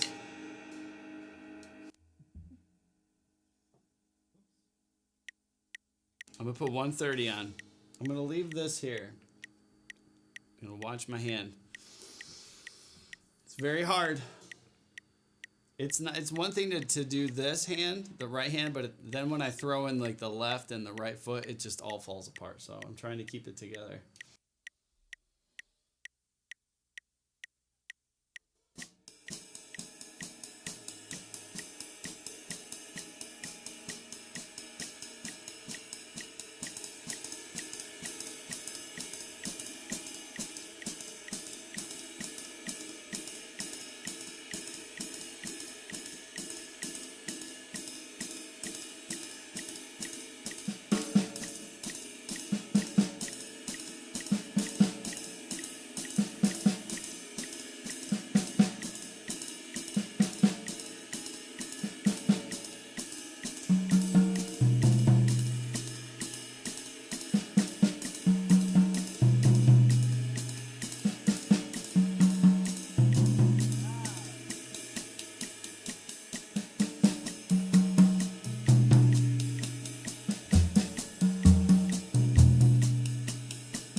weird. I'm just not feeling it today. Oh, Max, thank you. Thank you. It's in black slate. Let's see if I can do this. If anyone's curious, the size. I think, what does it say on there? 9? Is it, what ply is it? I can't read that far, but I think I put it in there. Not quite sure. But it's a lot more handsome than I am. I'll say that. Yeah, Rave. Right? Dun, dun, dun, dun, dun, dun.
Can't feel it tonight.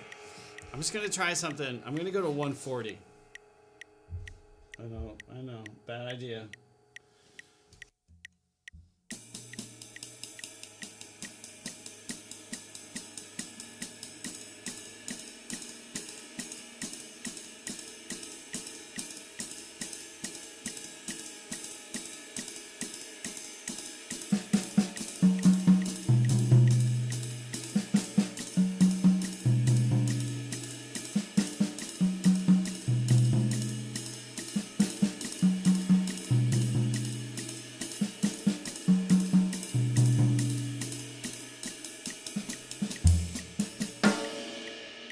See, that's easier to me. 140 is easier.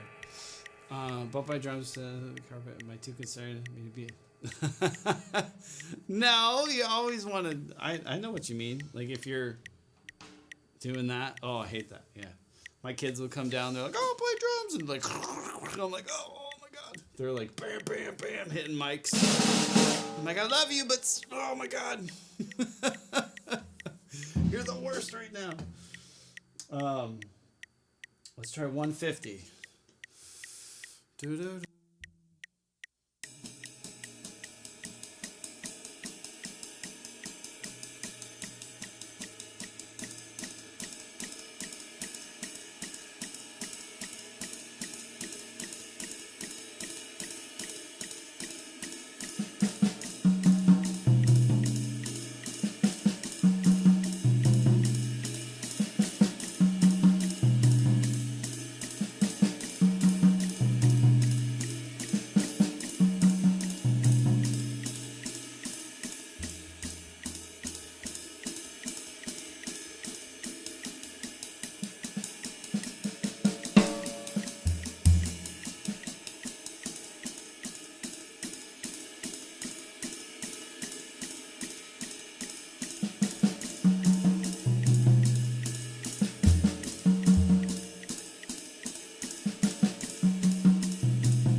But I'm bouncing. It's not the way, but I'm just gonna try 160.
My shoulder feels good, but I'm tense today.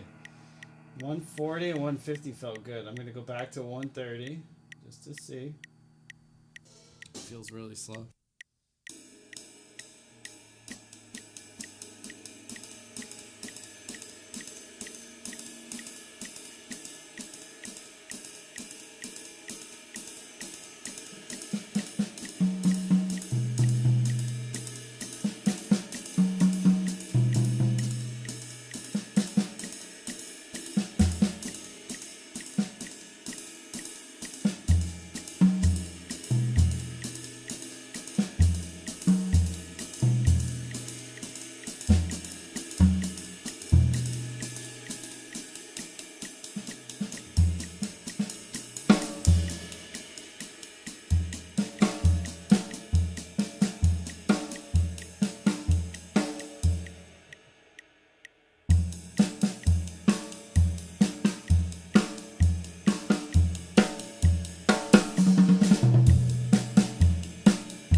My surf groove.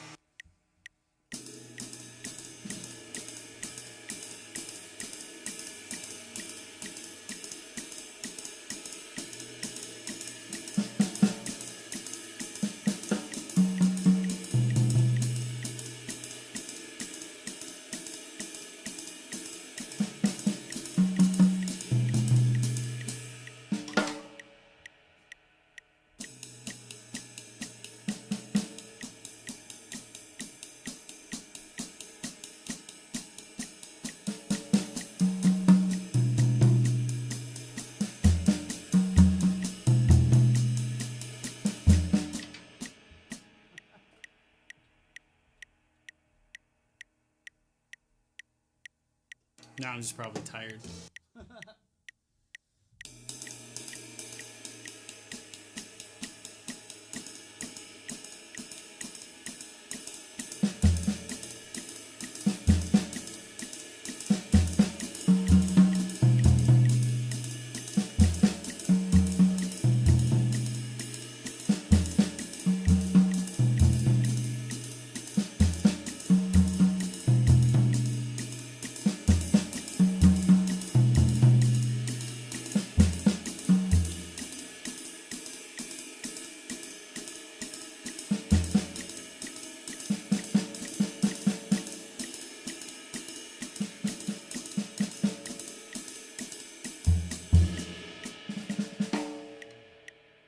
The mag is this a 24-inch WFL from 1940. It's a solid maple steam bent with the original calfskin heads on it in white marine pearl.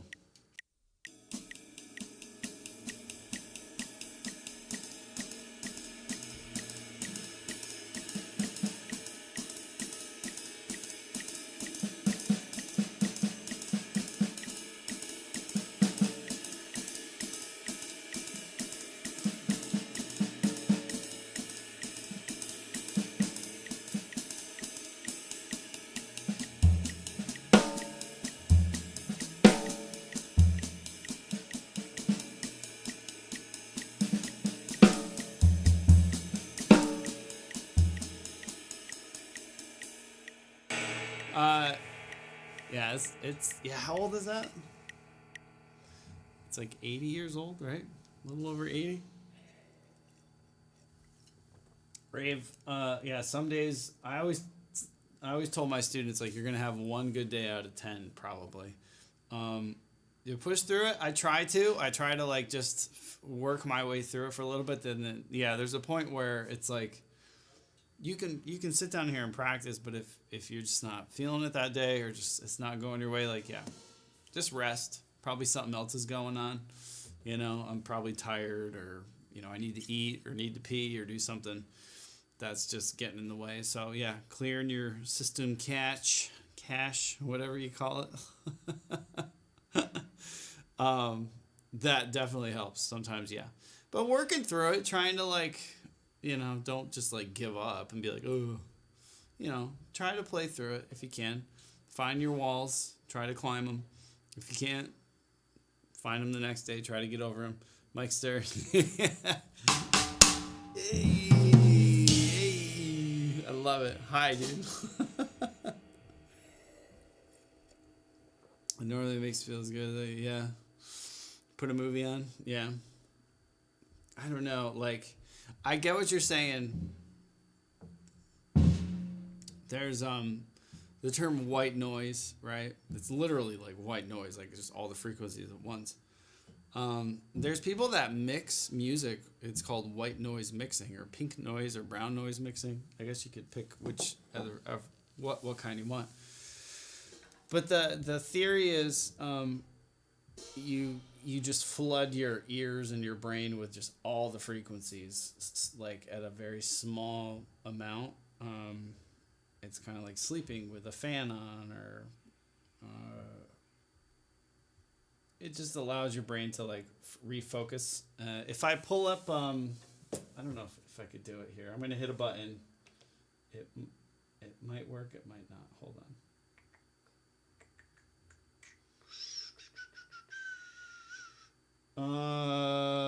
Nope. That's not it. Yeah, Dan. Wow, that was awesome. I can't. I don't have it set up right now. I don't think. Maybe if I do this. Nope. That's it without the filter. I don't think I can do it. But I literally have I do it for like calibrating my outboard gear and stuff. Like it's essentially just a white noise thing. And sometimes it helps, yeah, if you put on just background noise while you're practicing. But a movie would distract me, I think. You know, but who knows? Don't want to push yourself away from the graph. Yeah. I feel like if you're practicing, though, like stuff that's like bug, you know, you're not doing it just to like because you, it's like someone saying like clean your room. You're not playing, if you're playing drums like and you hate it, like just don't play drums. You know, if you're practicing, there's a point where it's almost like an obsession, right? It's like you have to just get better.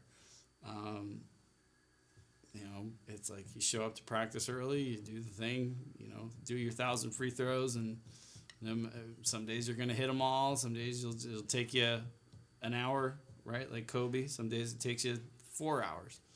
But if you kind of dedicate yourself to it, you know you're having a bad day, but that doesn't stop you. You know, I'll still obsess over it. Some of the craziest things that I've noticed for me over the years, like breakthroughs, I guess you could say, or like things I can play, didn't happen behind the kit. It was always like falling asleep thinking about it. Like falling asleep, like tapping my fingers out to rudiments or patterns. And it's like a mental thing, right?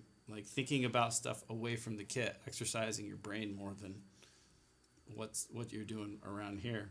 Sometimes the concepts of it, just working through them mentally is going to go way further than just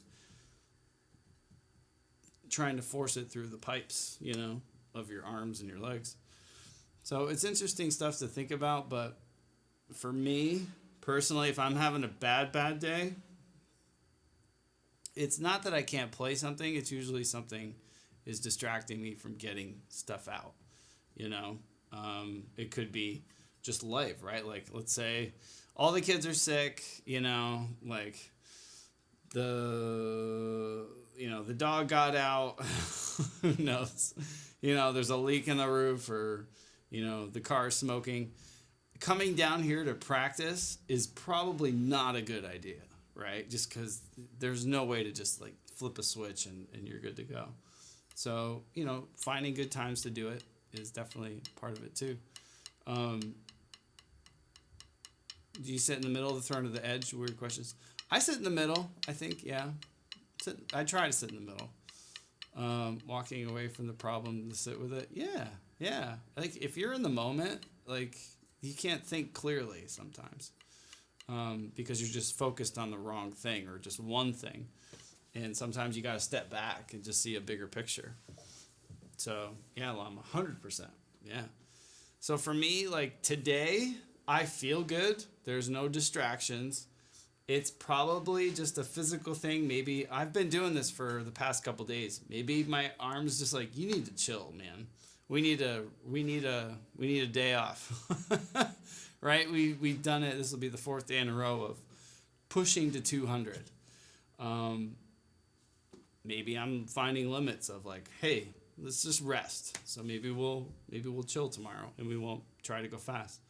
Who knows what it is? You know, your brain, your body, it's all working together. So trying to pay attention to how you're feeling behind the kit. My shoulder feels great today. There's no tension. So I think moving the kit around a little bit really helped. But I am tensing up and it's burning here, right? This is a good burn though. So maybe I'm just working muscles that are just tired and they're just fatiguing earlier than they have been the past couple days. So all these things I'm thinking about. I'm not being hard on myself like, oh, I'm throwing sticks at the wall. You know, but usually if I'm having something where I just can't, like, it usually happens with recording.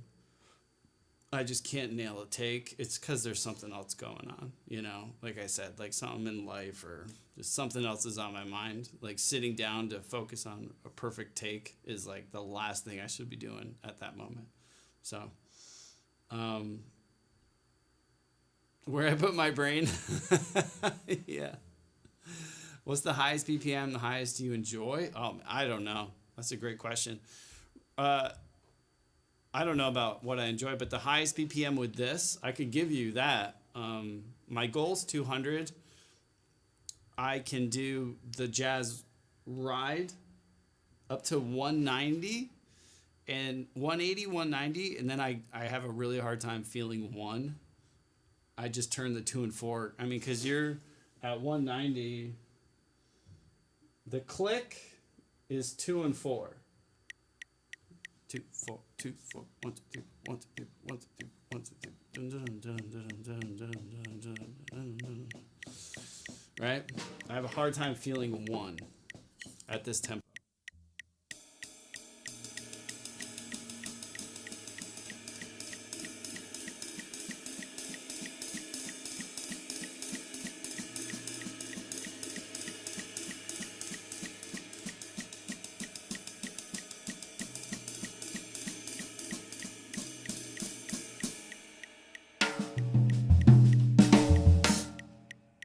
So that 190 is kind of like, nah, it's not happening. I'm just like holding on for dear life, praying that I'm somewhere in the realm of where I need to be.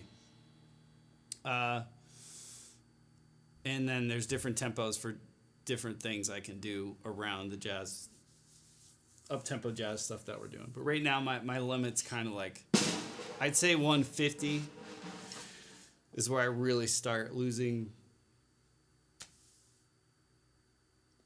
kick, snare, and stuff like that, right? 10-minute challenge, a single stroke roll. Ooh, that's good, yeah. I was wondering if it was normal to have days where you just can't do it that day. Oh, yeah. Yeah, that's what I mean. You might not know. There's other stuff going on, right? That's what I mean. If you're doing it every day and you're trying to push every day, I mean, even like the highest athletes out there, like you need rest days. You need to give your body a chance to like recoup, because there's a point where if you just keep going and pushing, you'll do damage to those muscles, to those ligaments. When they heal, they reform to where they should be. I'll show you something really weird. I had a teacher who taught me, we worked on this for like a year, essentially, but it was like breaking down these muscles but rebuilding them to what they needed to be. So I got these like gross, weird, crazy muscles, all these like little individual things that we worked on, even under here. But it was a year of like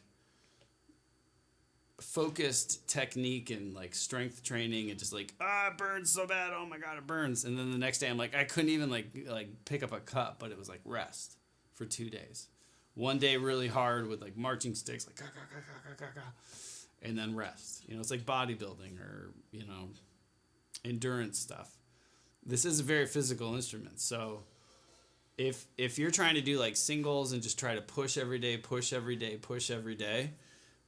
you're gonna go backwards, because it's not that you can't do it, but your body needs to recoup. It's just the muscles aren't gonna react the way they should.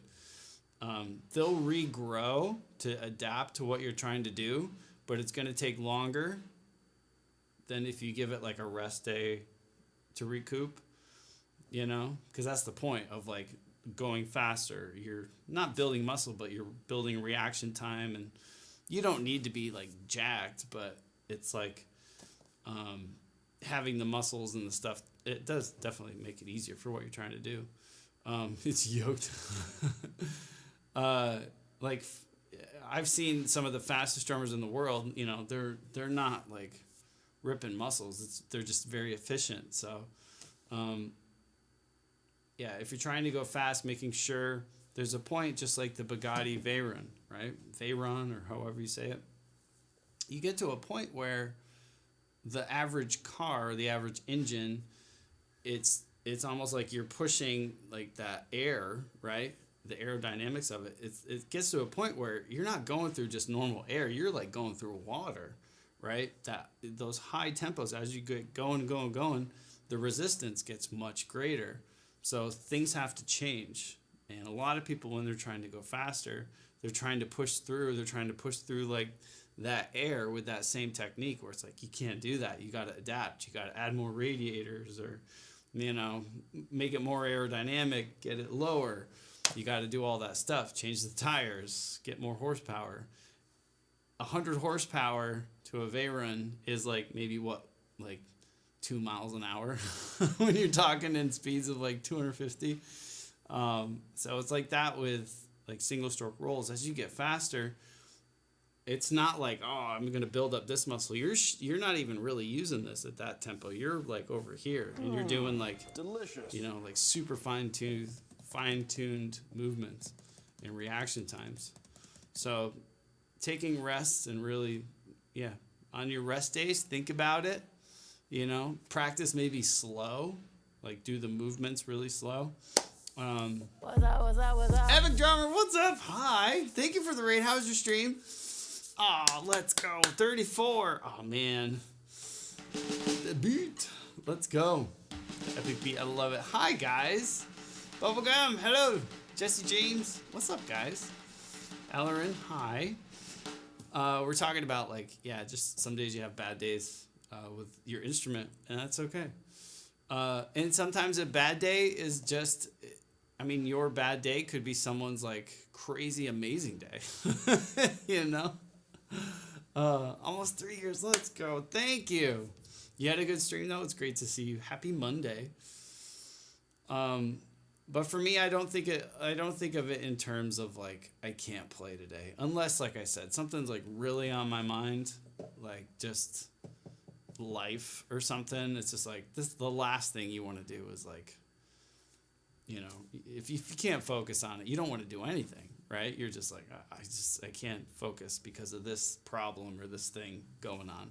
It's hard to do anything. So if you force it, sometimes it's you can force your way through it, but you might not be progressing, Elite, hi. I definitely feel that after some streams just makes me go back and rewatch my playing. Oh, I rewatch everything I do. My wife is probably so bored. But usually, tonight, I'll go up, I'll put the kids to bed. My wife's a teacher, so she'll do, all her teacher stuff, grading and lesson planning and all that. And I usually watch back the stream, not the whole thing, but, certain parts. There's a reason there's certain camera angles, so I can see what I'm doing. And you have to, if you really want to progress, it's like recording yourself. You have to be observant and watch yourself, from another perspective, right? It's like the out of body experience. In the moment, I might be like, I'm amazing, I'm so good. And then I watch it back and I'm like, oh my God, what was that? That was terrible. But that's how you learn. That's how you grow. That's how you get better. Being self-critical, acknowledging when you're not playing good. Those people that are like, I'm the best, I'm so amazing. And, if you think that way, it's like the parents that tell their kids, like, you're the best, you're so good. It's like, and then they expect everyone else in life to be like, hey, you're awesome all the time, and then they don't know how to handle it when you tell them they suck. Right? Yeah, I'm just watching myself. Yeah. No, what we're doing now with the drum streams, it's practicing. So I'm trying to grow and trying to evolve into the next thing. So yeah, it's cool. Like I get to share it with people, but it's also great that I can watch the VODs back and take notes. It's like watching a game back. Always have really don't want to stop. Yeah, we're obsessed. Musicians, it doesn't have to be drummers, but I always say musicians are the most selfish people ever that you're going to meet. And that's not a bad thing, or artists or someone who's creative, super selfish. And that, not in a bad way, like that's my candy bar.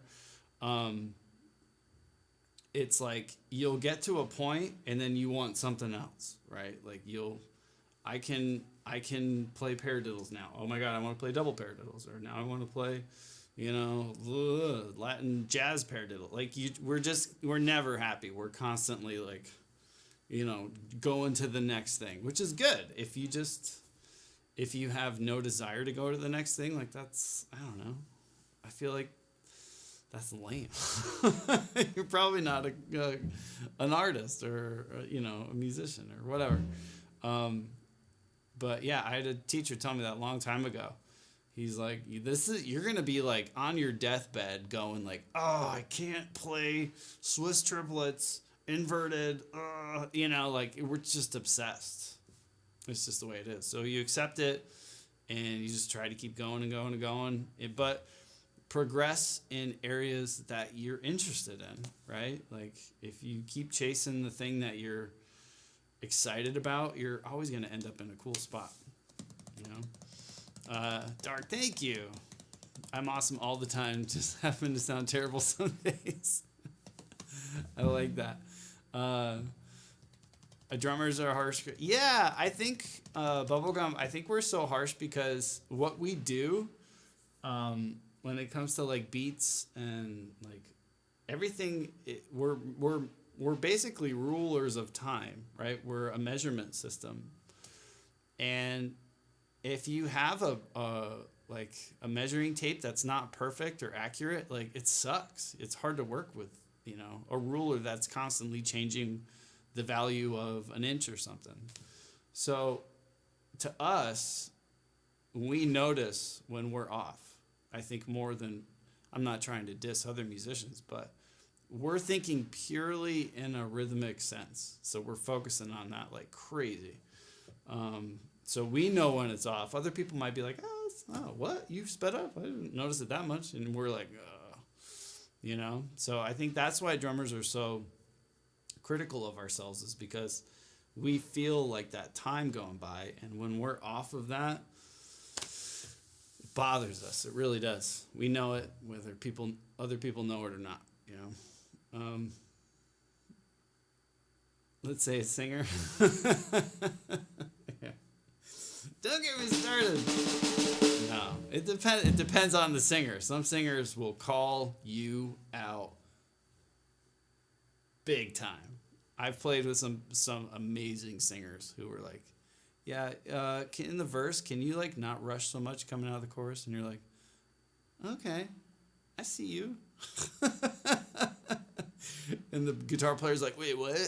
He's Russian? Wait, what? Oh, we have a drummer? Oh, cool. Oh, right on. So it depends on who you're playing with. Some singers are really on the ball. They know everything that's going on. They hear everything. Other singers don't. But it's just like, there's some drummers that have no idea they're rushing or you're slowing down or dragging or, you know, they're in their own world and everyone's got to follow along. So, it's interesting, right? But yeah, I should probably go up, say goodnight to the kids. I gotta go to the bathroom. I gotta eat some ice cream and watch the stream back and bore my wife, right? But yeah, I love you guys. Thank you for hanging out. Thank you for the good discussions. It's always fun, especially on days where I'm just like not feeling it. Or like I said, today could be a rest day. I might take tomorrow off just to see how we come back to it on Wednesday. I don't know. I was going to take Wednesday off, but I might take tomorrow off. We'll see. Or we'll be back tomorrow, but just won't do up-tempo stuff. We'll just chill and do normal stuff. But be good. Everyone treat yourself.